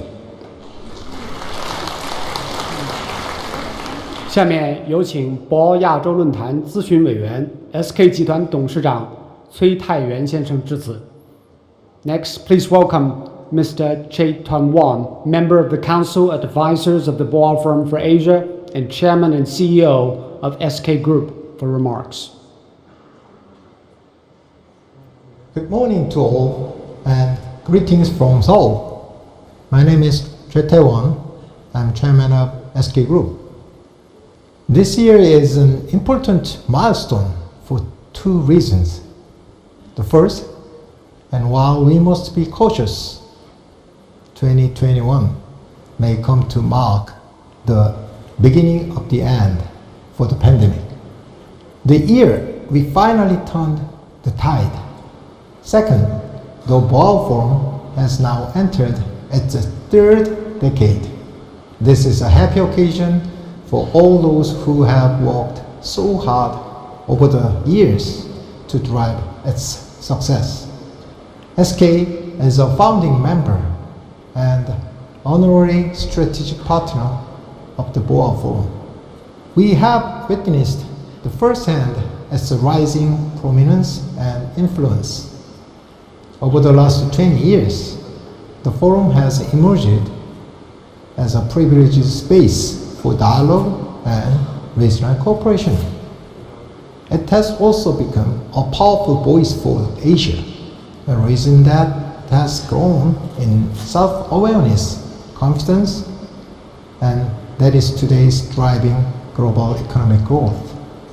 Forums such as Baoa has an important role to play as we emerge from the pandemic.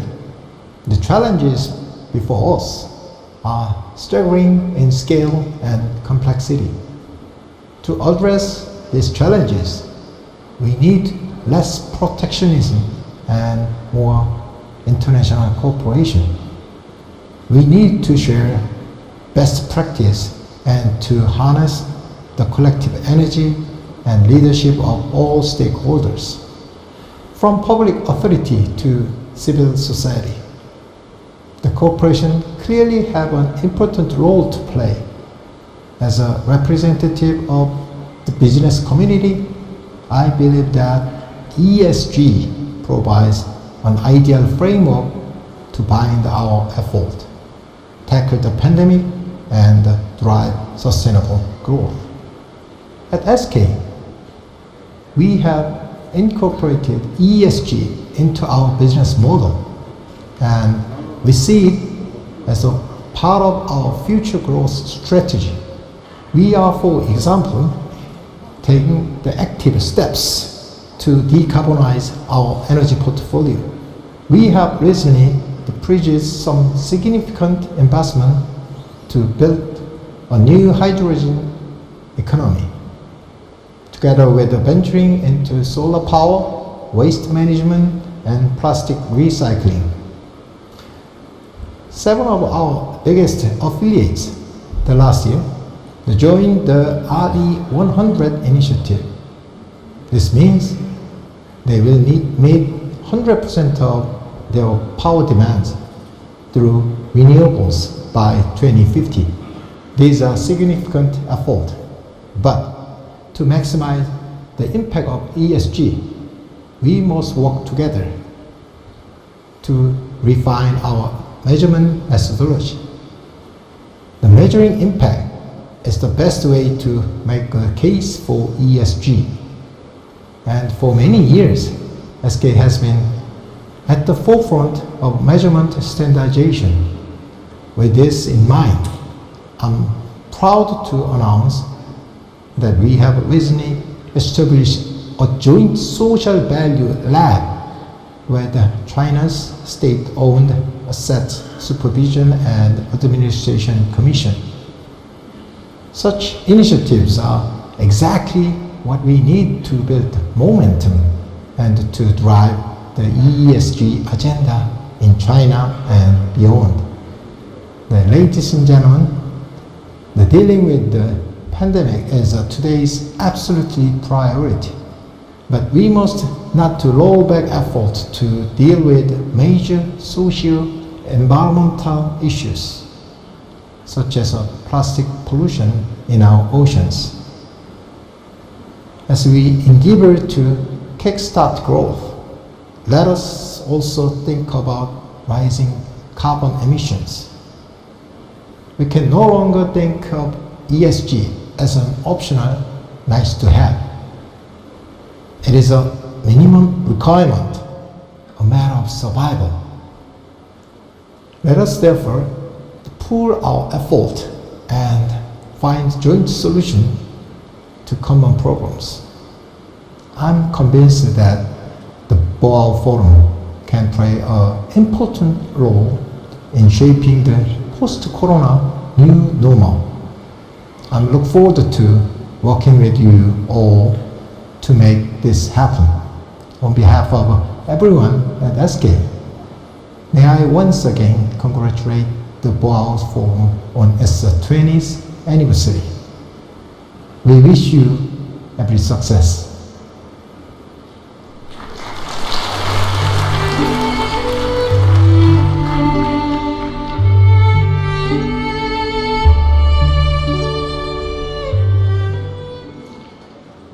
请我们以热烈的掌声，对各国领导人、国际组织负责人、企业家代表发表的精彩演讲表示衷心的感谢。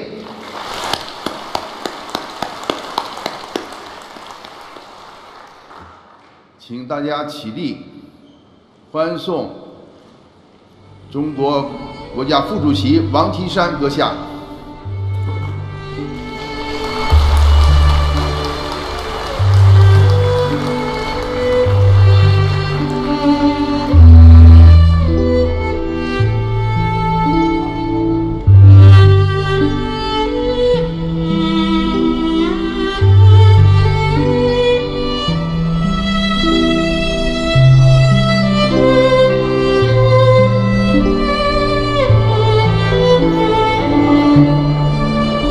下面即将举行开幕式的第二环节，请各位贵宾原座位就座。We are about to start the second part of the opening ceremony. Please remain seated.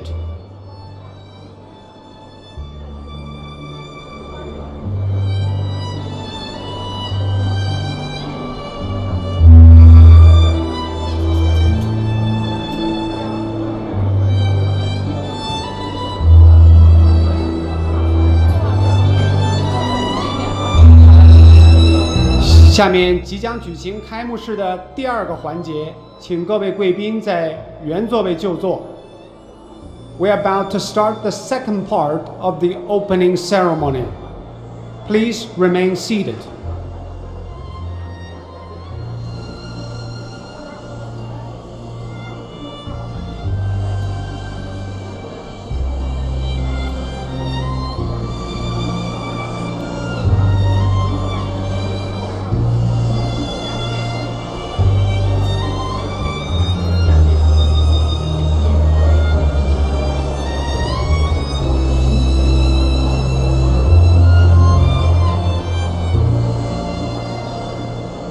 下面即将举行开幕式的第二环节，请各位贵宾就座。Now we are about to start the second part of the opening ceremony. Please return to your seats.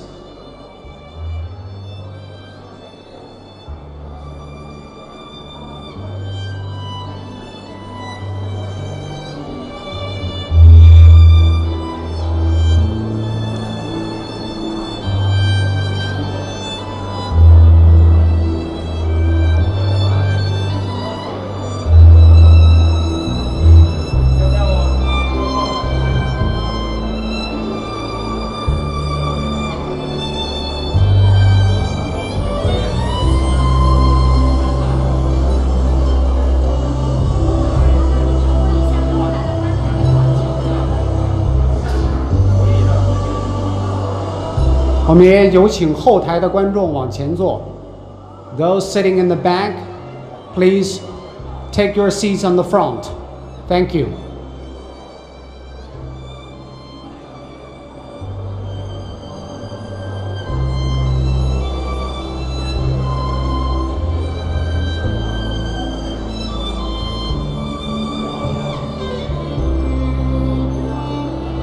下面即将举行开幕式的第二个环节，请各位贵宾就座。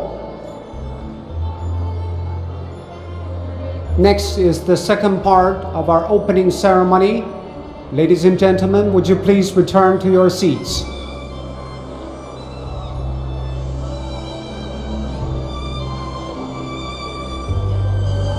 谢谢各位，请尽快就座。The second part of the ceremony will begin soon, so please return to your seats.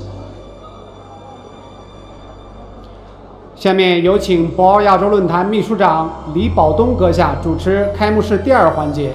The second part of the opening ceremony, chaired by Secretary General 李保东。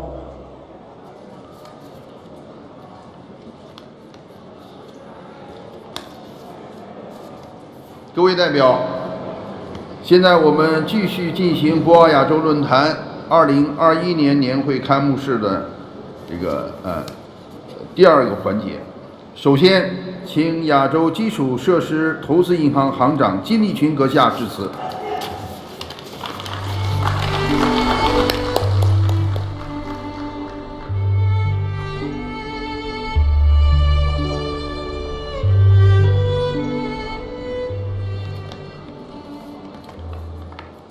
distinguished Vice President Wang Qishan, Chairman Ban Ki-moon, Vice Chair Zhou Xiaochuan, Secretary General Li Baozhong. It's my great honor to be invited to address the Boao Conference, particularly now as the world is striving to contain the COVID-19 pandemic, reignite the global recovery and address climate change.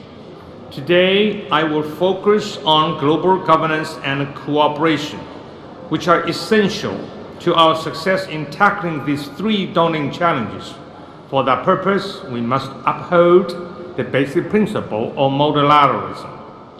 The Bretton Woods institutions were established to help the world recover from the economic devastation wrought by the Second World War. That was the first example of a multilateral approach to dealing with global challenges.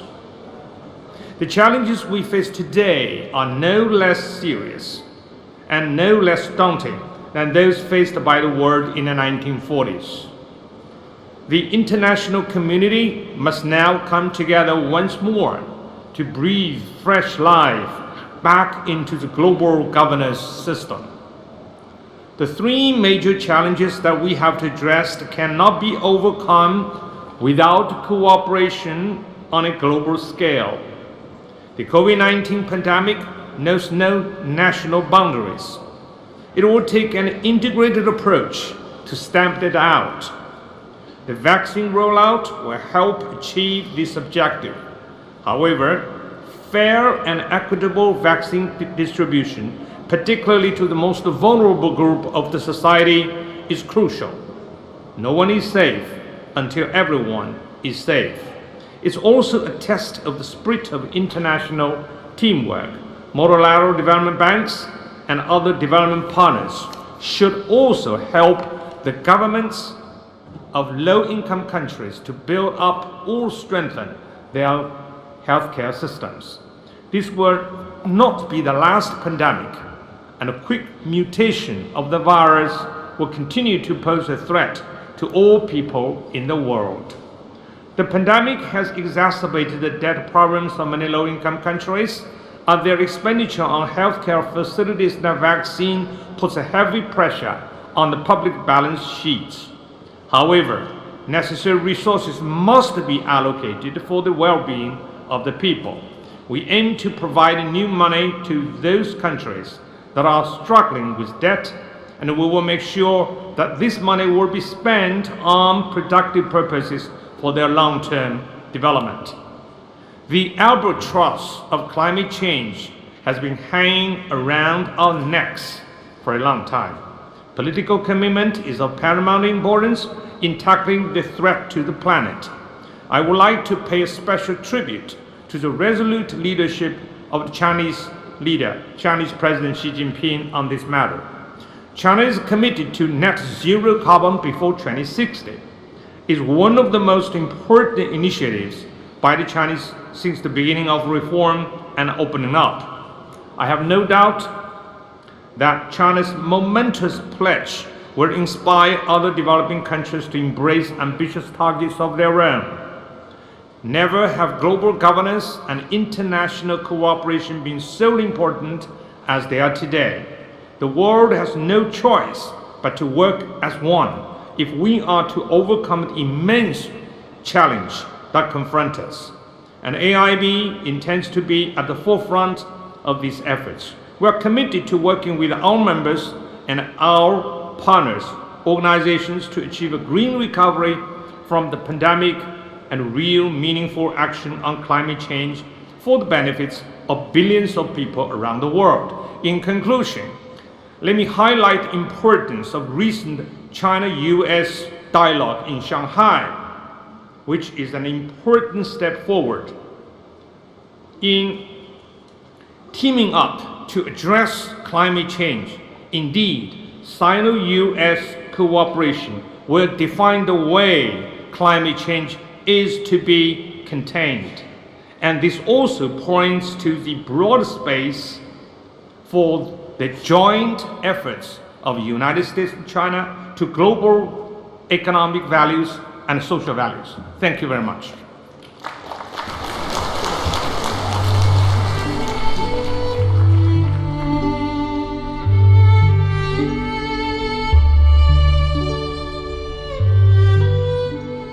下面有请世界知识产权组织总干事邓洪森阁下致辞。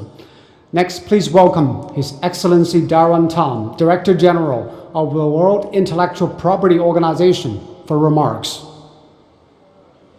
Your Excellency, President Xi Jinping, Your Excellency, Vice President Wang Qishan, Excellencies, distinguished guests, ladies and gentlemen.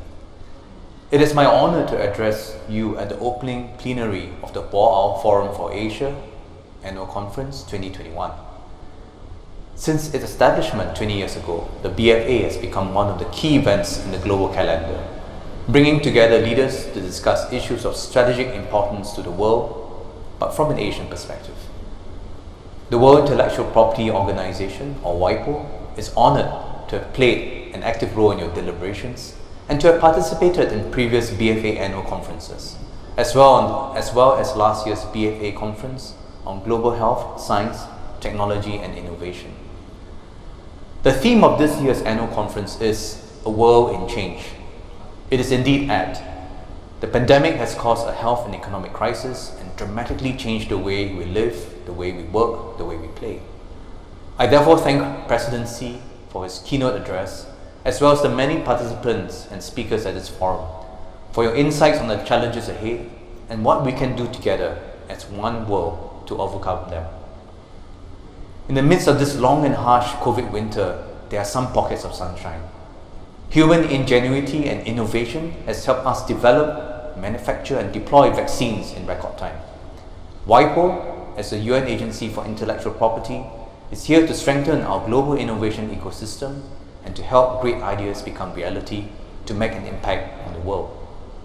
Economically, we are also beginning to see some spring shoots of recovery in Asia.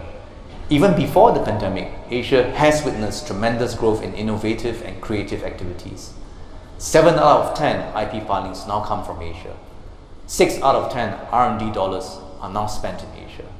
Asian economies are amongst the top performing economies in the Global Innovation Index, with Vietnam, Malaysia, Singapore, along with the Northeast Asian powerhouses of China, Republic of Korea and Japan as the top performers. China, in just a few decades, has transformed its IP and innovation ecosystem. China currently ranks 14th in WIPO's Global Innovation Index 2020 and has been the only middle-income economy in the GII Top 30 for many years. In 2020, China continued being the largest filer of patents with WIPO's Patent Cooperation Treaty and maintained 3rd and 9th positions in terms of the international, trademark and design applications filed before WIPO.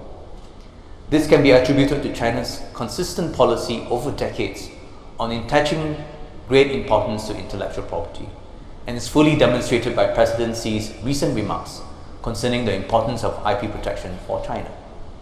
This will place the development of China's IP ecosystem in a more prominent position, thus opening a new phase for its development in China's 14th five-year plan. Ladies and gentlemen, with the world in change, we see opportunities as well for members seeking to use this crisis to transform their economies and to use innovation and creativity as engines of growth. WIPO is fully committed to working with all of you to build a balanced, inclusive, vibrant and forward-looking global IP ecosystem for the benefit of all. And to do this, we need to stop looking at IP as just a legal tool, but as a powerful catalyst for job creation, investments, enterprise growth, economic development and social vibrancy.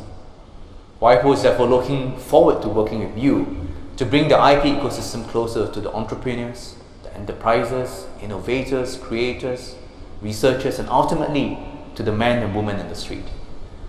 On 26 April each year, we celebrate World IP Day. And this year's theme for World IP Day is IP and SMEs, taking your ideas to market. As small medium enterprises are at the heart of economies in Asia and elsewhere, making up more than 96% of all Asian businesses and providing 2 out of 3 private sector jobs in the region, let us work together to support entrepreneurs and small and medium enterprises in using IP to bring their ideas and creations to the market. I'm pleased to share with you that under the framework of this BFA Annual Conference 2021, WIPO and the BFA has successfully co-hosted a sub-forum on IP and SMEs just yesterday, discussing how we can work together to help SMEs to drive innovation and creativity, power economic recovery, and create employment. Last but not least, I would like to express my warmest congratulations again to the Boa Forum for Asia on its 20th anniversary, and to wish this year's forum great success in grappling with the most challenging and difficult global issues that we have to face as one world. Thank you very much. 下面请新开发银行行长马可阁下致辞。Next, please welcome His Excellency Macau Cable, President of the New Development Bank, for remarks.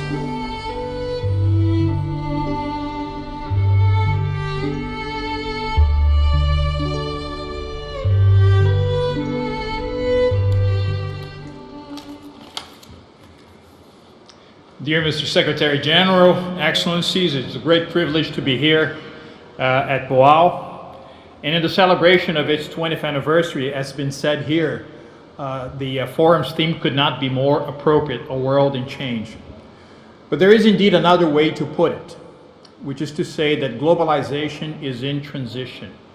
And the first message that I wanted to share with you is that we know what kind of world we are transitioning from, but we don't know what kind of world we are transitioning to.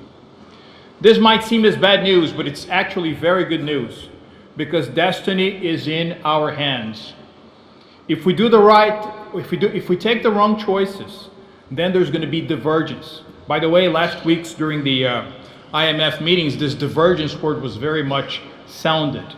It's a scenario that it's undesirable and one that we want to avoid.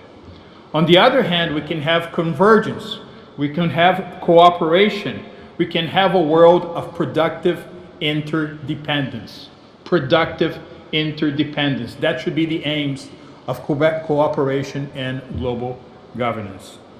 In many fronts, as it has been discussed here, COVID has put the world on hold. Some say that the present juncture is to be marked by a great intermission.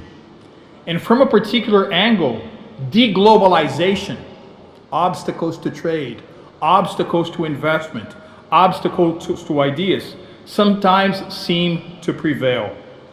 But it is also true that some trends out there, whose features were visible even before the advent of COVID, have actually gained momentum during these trying times. Today, for example, the E7, the biggest 7 emerging economies of the world, have a combined GDP measured in purchase power parity terms that's bigger than the traditional G7. It is true also that global supply chains are being reconfigured, but this is a phenomenon that goes much beyond the sphere of supply. Global consumption is being reconfigured. Marketing hubs are being reconfigured. R&D networks are being reconfigured. And that is why I think some emerging economies are rendering the old North-South paradigms absolutely obsolete, as they have taken the lead in innovation in the field of technology. Trade and investment restrictions, it's true, have made their way to the headlines. But ambitious new trade and investment geometries continue to expand. And I wanted to give you one example. 20 years ago, Mr. Secretary General, when this forum was founded, 2001, which is also the year that China acceded to the WTO, bilateral trade between my country, Brazil, and China was $1 billion a year. Today, Brazil-China trade is $1 billion every 72 hours. Look at what has happened. This is truly extraordinary. That is why, ladies and gentlemen, I say to you that even as nations face very adverse conditions, new roads of interdependence continue to be paved. From climate change to fighting pandemics, from financing infrastructure to boosting talent, improved global governance and cooperation must be the spirit of our times. In such a context, multilateral institutions, both old and new, have a key role to play. And I say that to you from the vantage point of heading a multilateral institution that has been recently added to the family. It's a young institution, the New Development Bank, that was set up 5.5 years ago by Brazil, Russia, India, China, and South Africa. NDB partners work together every day. They try to achieve constructive results every day. And since its foundations, we've already put together $30 billion in projects in water, sanitation, clean energy, smart cities, areas that really make a substantive difference in people's lives. But I think our value addition goes much beyond that. The New Development Bank provides a platform for close collaboration, understanding, innovation, and finding common ground. In one sentence, we work to promote cooperation and governance so that the very topic we've come here to all to discuss, which is a world in change, can mean the same as a world that is more prosperous and much better. Thank you very much.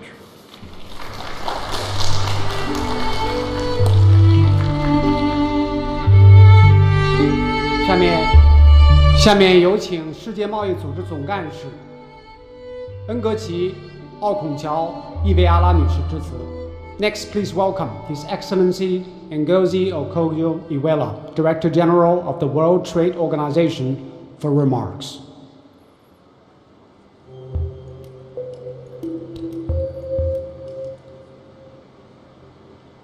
Your Excellencies President Xi, Vice President Wang, heads of states, governments, and international organizations. Greetings from Geneva. It's always an honor to take part in the Baoa Forum, all the more so for this 20th anniversary. On this important milestone, I want to congratulate the leadership and staff of the Baoa Forum, particularly Chairman Ban Ki-moon, Vice Chairman Zhu, and Secretary General Li Baodong. It's heartening to see the in-person gathering in Hainan. But as we all know, the world is still confronted by the continued COVID-19 health and economic crisis. The global death toll has now reached 3 million. A severe shortage of vaccines threatens to prolong the pandemic, particularly in lower-income countries, and give rise to dangerous new variants. As one of a small number of major vaccine exporters, China's efforts to provide vaccines to others, especially to low-income countries, is much needed. But despite these efforts, continued vaccine scarcity threatens long-term economic consequences across much of the developing world. IMF data indicates that China was the only major economy to expand in 2020 by 2.3%. And there's a dangerous divergence in global recovery. While most advanced economies now appear set to emerge from the pandemic with little lasting economic damage, the majority of the emerging markets and developing economies will likely suffer a major setback in their continued development and poverty reduction efforts. Rapid, equitable vaccine rollout is the best economic stimulus we have. WTO economists estimate that accelerated vaccination worldwide would add more than 2 percentage points to the 8% rebound in merchandise trade volumes projected for 2021, following last year's contraction of 5.3%. Continued supply shortages, however, would knock 1 percentage point of GDP growth and 2 percentage points of trade. Broad-based international cooperation, therefore, is essential for scaling up COVID-19 vaccine production and putting the pandemic under control. That is why we convened a conference on vaccine equity last week. Vaccine manufacturers, including a major Chinese company, highlighted challenges and opportunities to increase vaccine production in the short term and to build more manufacturing capacity in developing countries in the medium to longer term. Looking to the future, we need to strengthen the multilateral system with more effective global governance to support a strong, sustained, and inclusive global economic recovery. A reinvigorated WTO would be an essential part of a strengthened multilateralism. It would enhance openness, transparency in global markets, and reinforce the certainty and predictability provided by the multilateral trading system. China, is a key player at the WTO and in global economic governance, as the world's second largest economy and its leading merchandise exporter. We are encouraged by the dual circulation strategy articulated in the new 14th Five-Year Plan and its objectives of higher quality, greener, consumption-oriented development. Indeed, trade is the link between the two aspects of China's dual circulation, and we are hopeful that a strong and sustainable Chinese economy is good for global recovery. In this regard, we are further heartened by China's commitment to a revitalized multilateral trading system, clearly articulated in the Five-Year Plan, and by Chinese leadership, including President Xi and others. China is indeed central to WTO reform and making sure that WTO works. By helping WTO members deliver results, China can contribute to bolstering global trade and improving growth prospects for all, particularly the poorer developing countries. We look forward to working with China in delivering concrete results from WTO, starting with our 12th Ministerial Conference later this year. Let me end with another vital moment, in fact, a monumental moment that happened 20 years ago. In 2001, China joined the WTO. 20 years later, China has significantly transformed itself, whilst the world has also changed. This is a good moment for us to look back, but also to look forward together on how to build a more robust and equitable multilateral trading system that would deliver results for everyone in every corner of the world. I believe it's possible if we can join hands. So let us join hands and work together. Thank you. 下面请上海合作组织秘书长弗拉基米尔·诺洛夫阁下致辞。Next, please welcome His Excellency Vladimir Norov, Secretary General of the Shanghai Cooperation Organization, for remarks.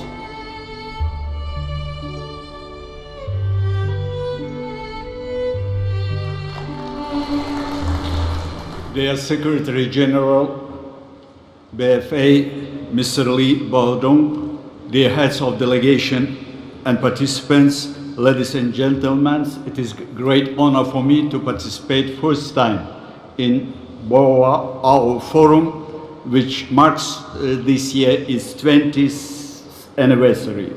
Forum continuously expanding its influence has already become an important platform of global significance for reaching consensus, promoting regional economic integration, joint development and resolving problems of Asia as well as global scale. The current forum is taking place at a time when international relations are undergoing a deep transformation, strengthening new political and economic centers of influence, and forming a world order based on the principles of multipolarity.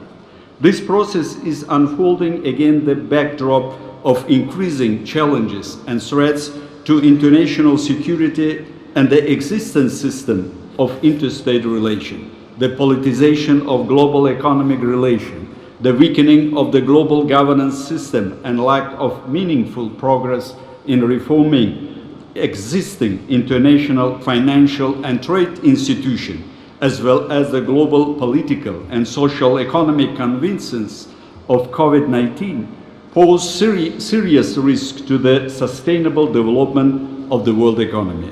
The pandemic has demonstrated that the whole world is interconnected. However, instead of solidarity and joint struggle against a common threat, the world has moved from globalization to isolation. At the same time, the world faced vaccine nationalism today. The developed countries could dramatically increase the pace of vaccination campaigns. However, in poor and some less developing countries that are lagging behind in vaccination rates, there may be threats of mutation and new strains of virus may appear.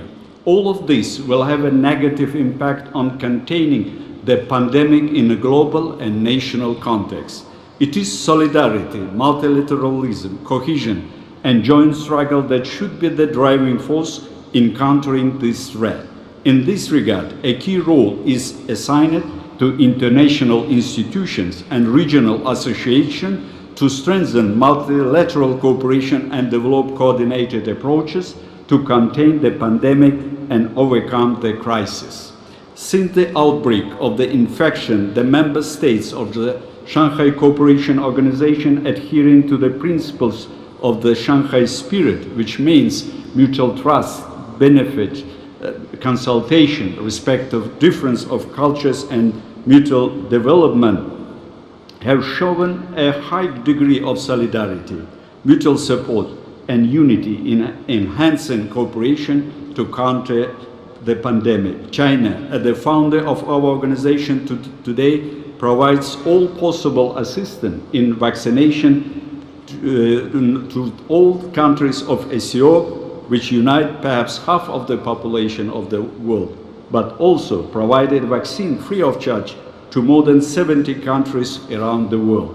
Our organization, on the threshold of the 20th anniversary, continues to act as a reliable platform for strengthening mutual trust and good neighborliness, ensuring and maintaining peace and stability, and expanding trade and economic cooperation in the world. The ASEAN countries stand for the formation of multipolar world order based on the universally recognized principles of the UN Charter and international law, multilateralism, the rejection of confrontation and conflict, and the strengthening of global and regional security.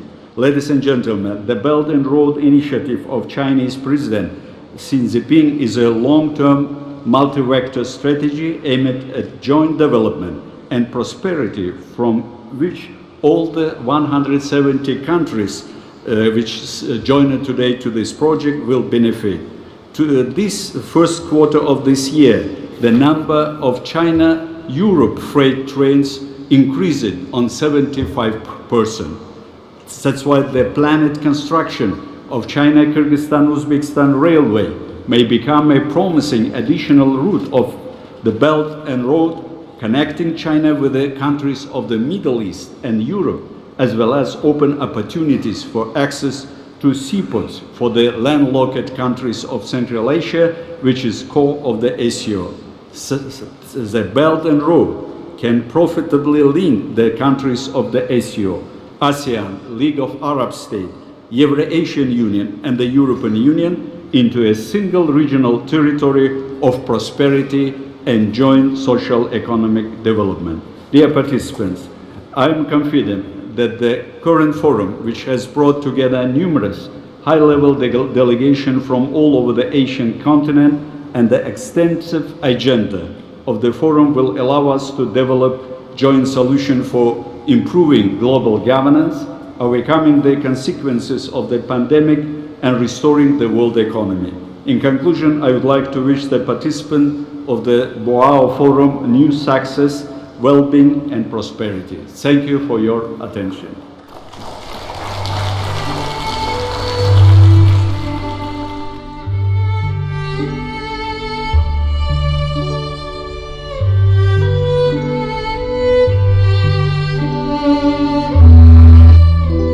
下面有请经济合作与发展组织秘书长安赫尔·古里亚克加致辞。Next, please welcome His Excellency Angel Gurriel, Secretary General of the Organization of Economic Cooperation and Development, for remarks. President Xi, Vice President Wang, Excellencies, dear friends, over the past 2 decades, this forum has become one of Asia's leading events for exchanging ideas, and of course this year it comes at a pivotal moment, not only for China, but for the world.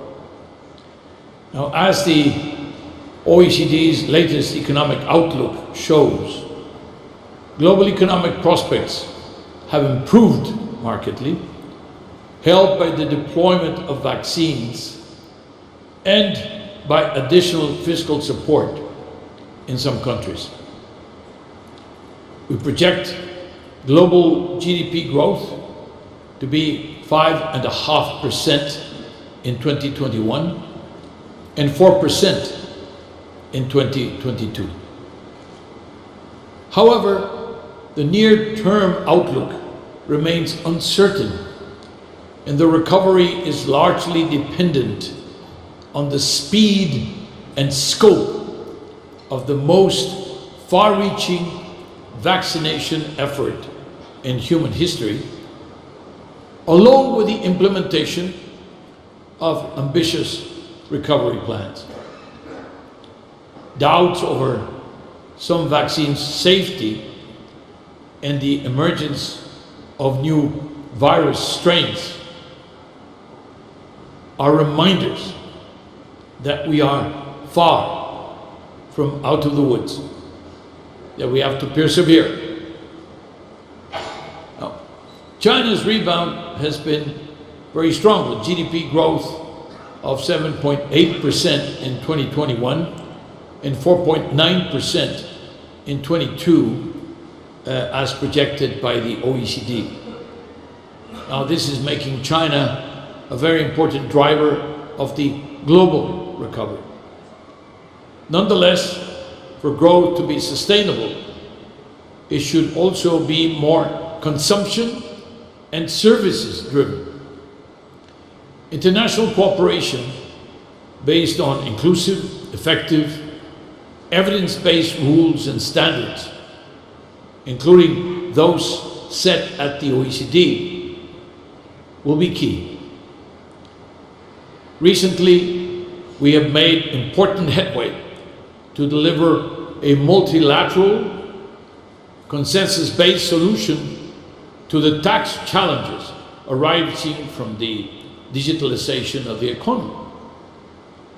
And at the same time, we have been actively supporting multilateral efforts to implement the Paris Climate Agreement, the COP26 in Glasgow this year, and prepare the COP15 conference on biodiversity later this year in Kunming.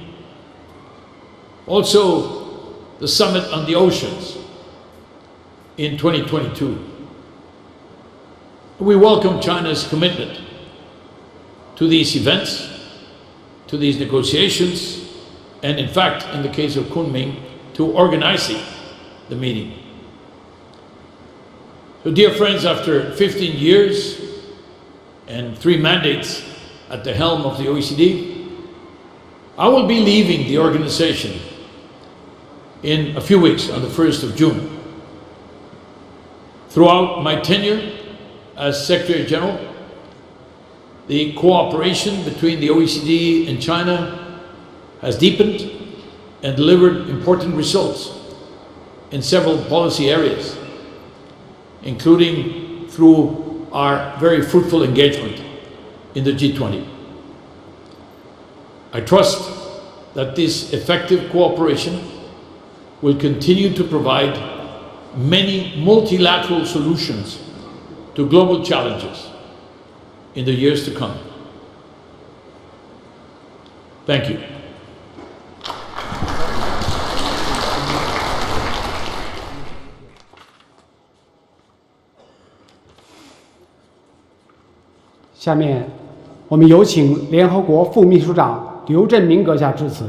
Next, please welcome His Excellency Liu Zhenmin, Under-Secretary General for Economic and Social Affairs of the United Nations, for remarks.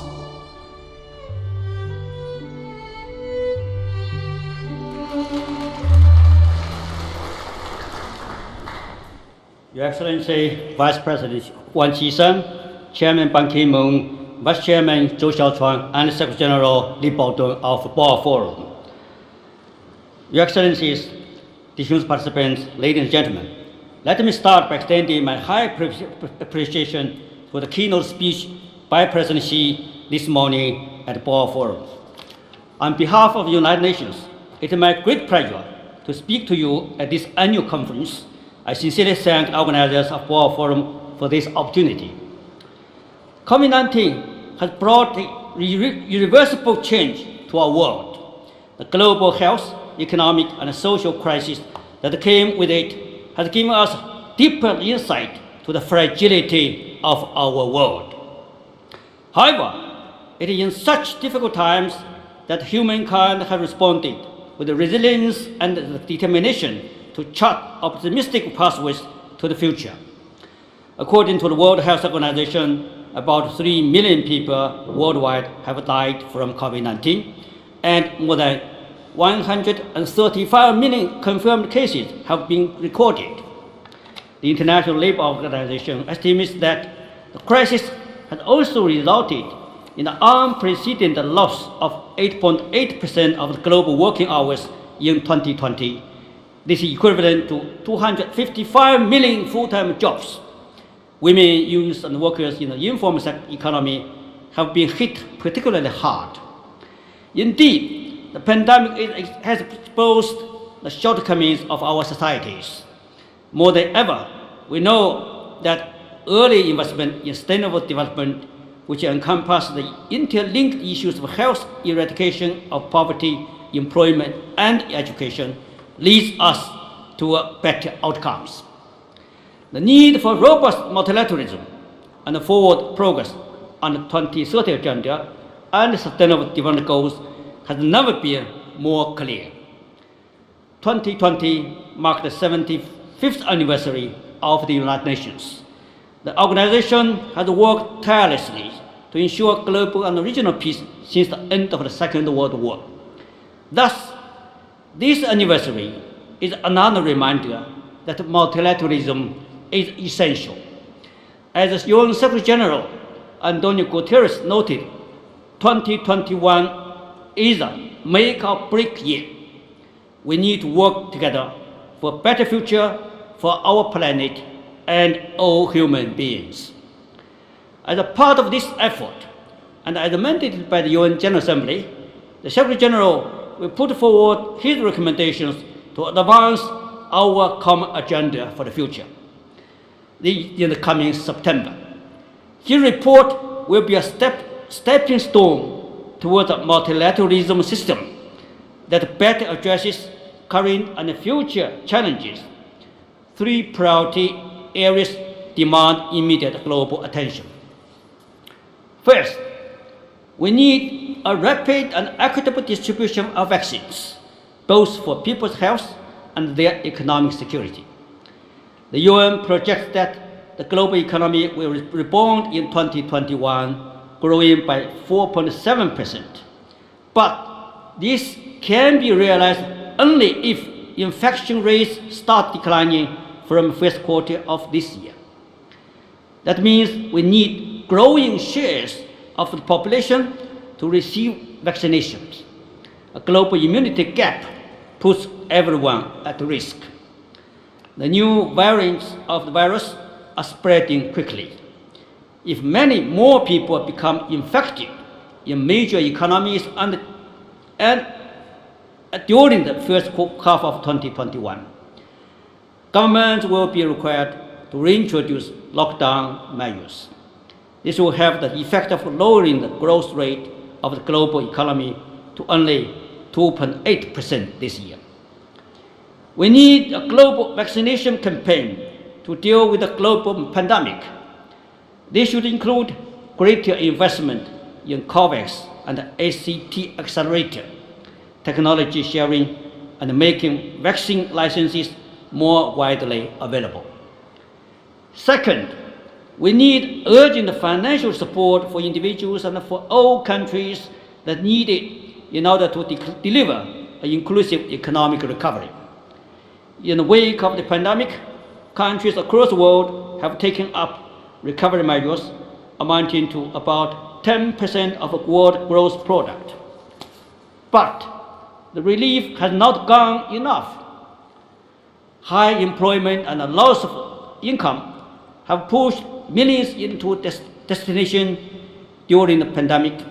The total number of people living in extreme poverty is estimated to have increased by 131 million in 2020 alone.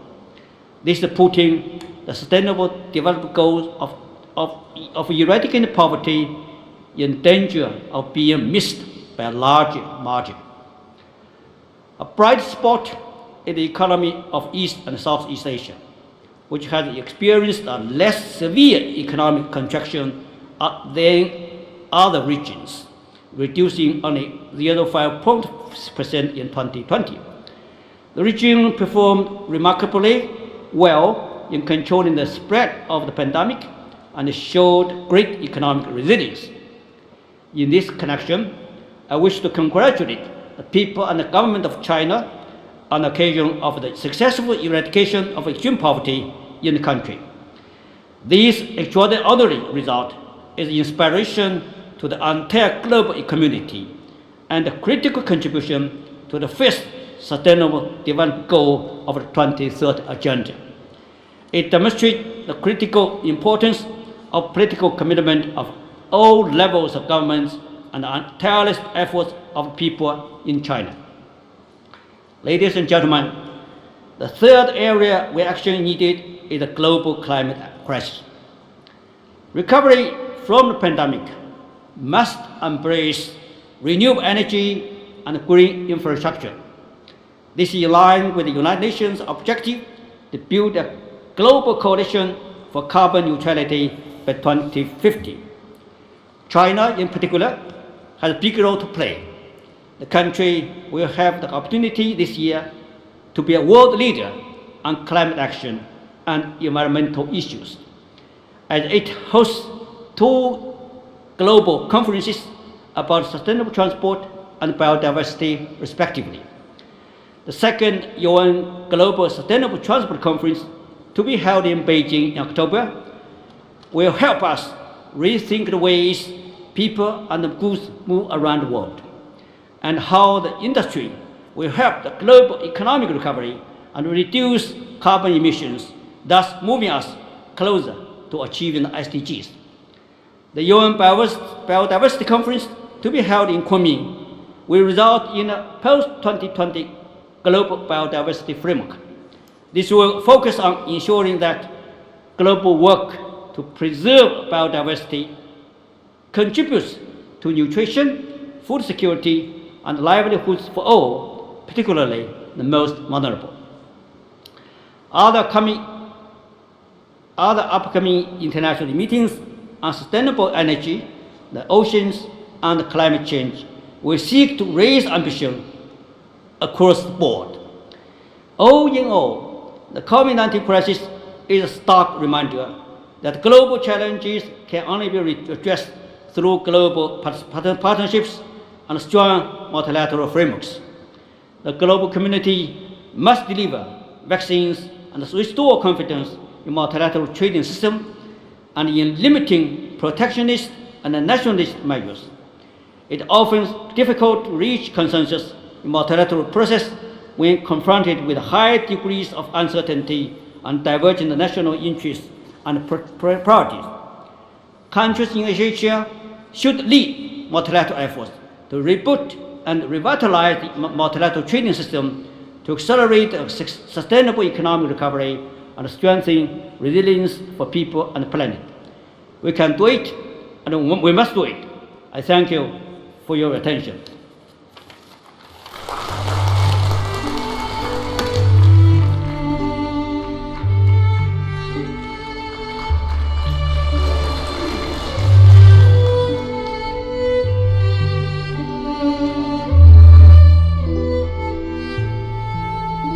下面请爱尔兰前总统、元老会主席玛丽·罗宾逊阁下致辞。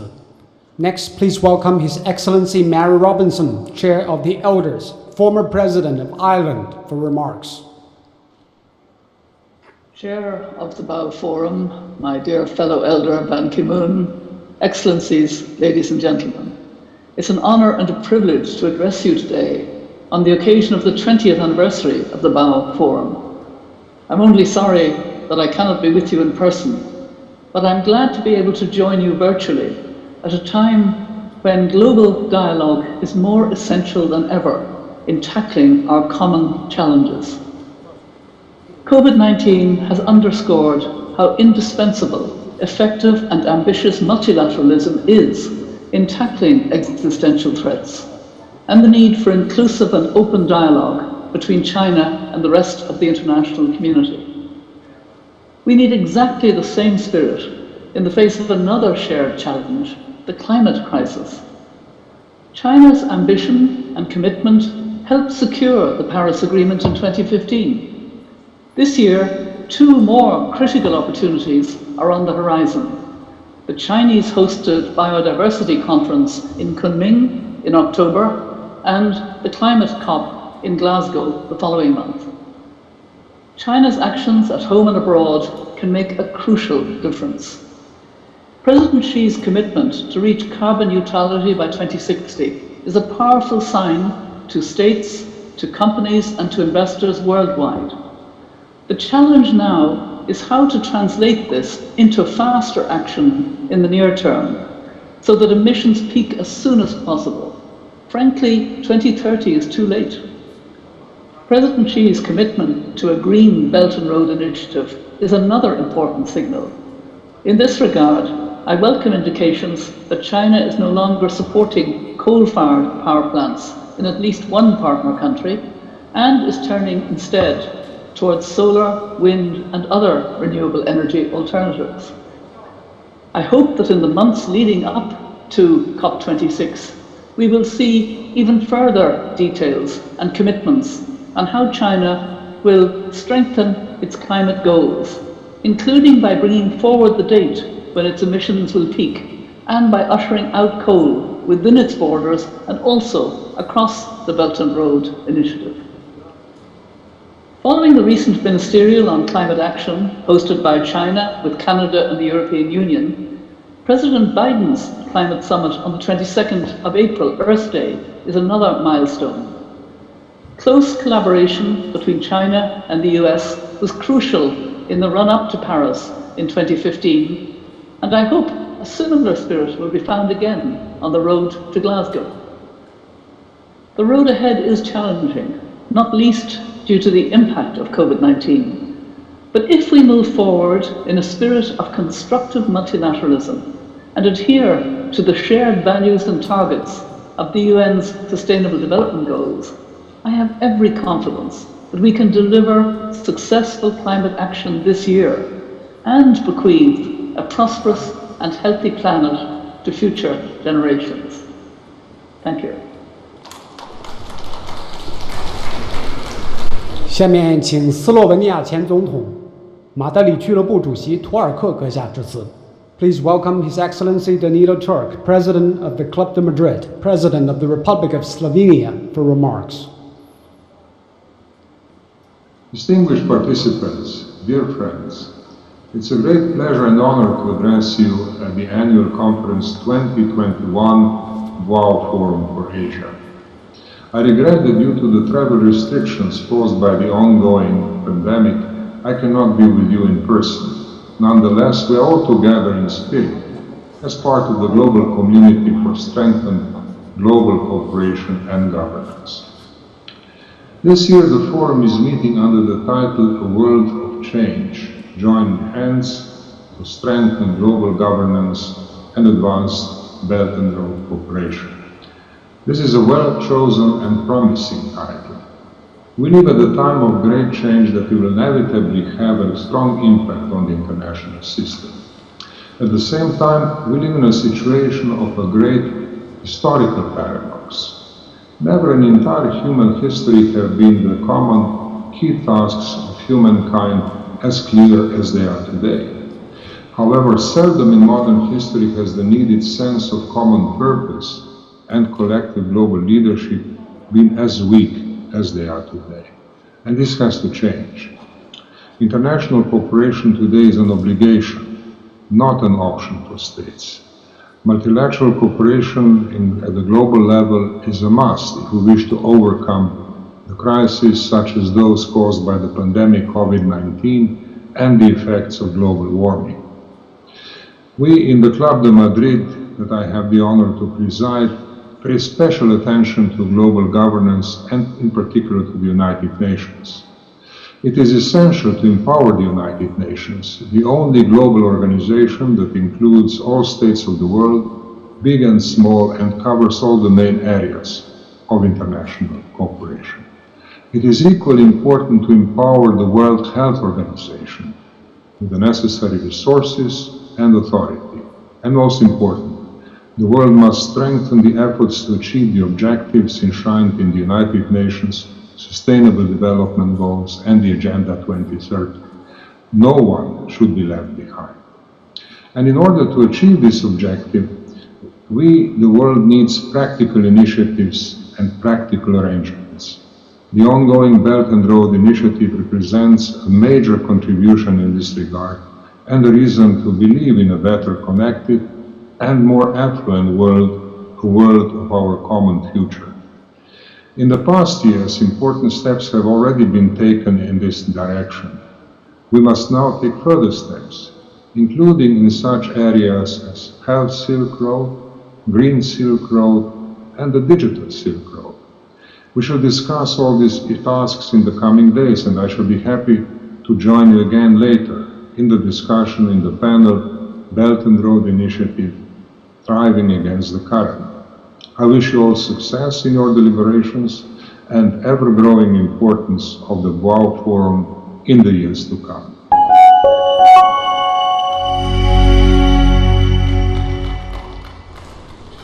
下面有请博鳌亚洲论坛咨询委员、澳大利亚福特斯克金属集团董事长福瑞斯特先生致辞。Now please welcome Mr. Andrew Forrest, member of the Council of Advisors of the Boao Forum for Asia, founder and chairman of the Fortescue Metals Group, for remarks.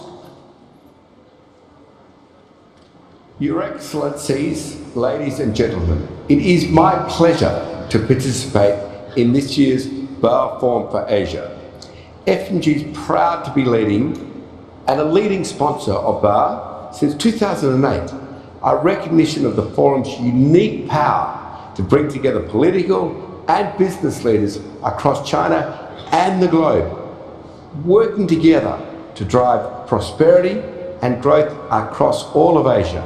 There is no doubt the story of FMG and Australia more broadly is intrinsically linked to the story of China, one of unlocking the potential of the Pilbara and meeting China's massive steel needs. It is also a story of President Xi's dream to stamp out poverty in your country, in China. And this takes me to the overall depth and history of our bilateral friendship. Like all great relationships, it has its bumps along the road, but will always stay strong overall, as the relationship between Australia and China is not a recent relationship. This is a relationship which stretches back over a century, where we have fought and died alongside one another in wars, world wars, stretching back over 100 years.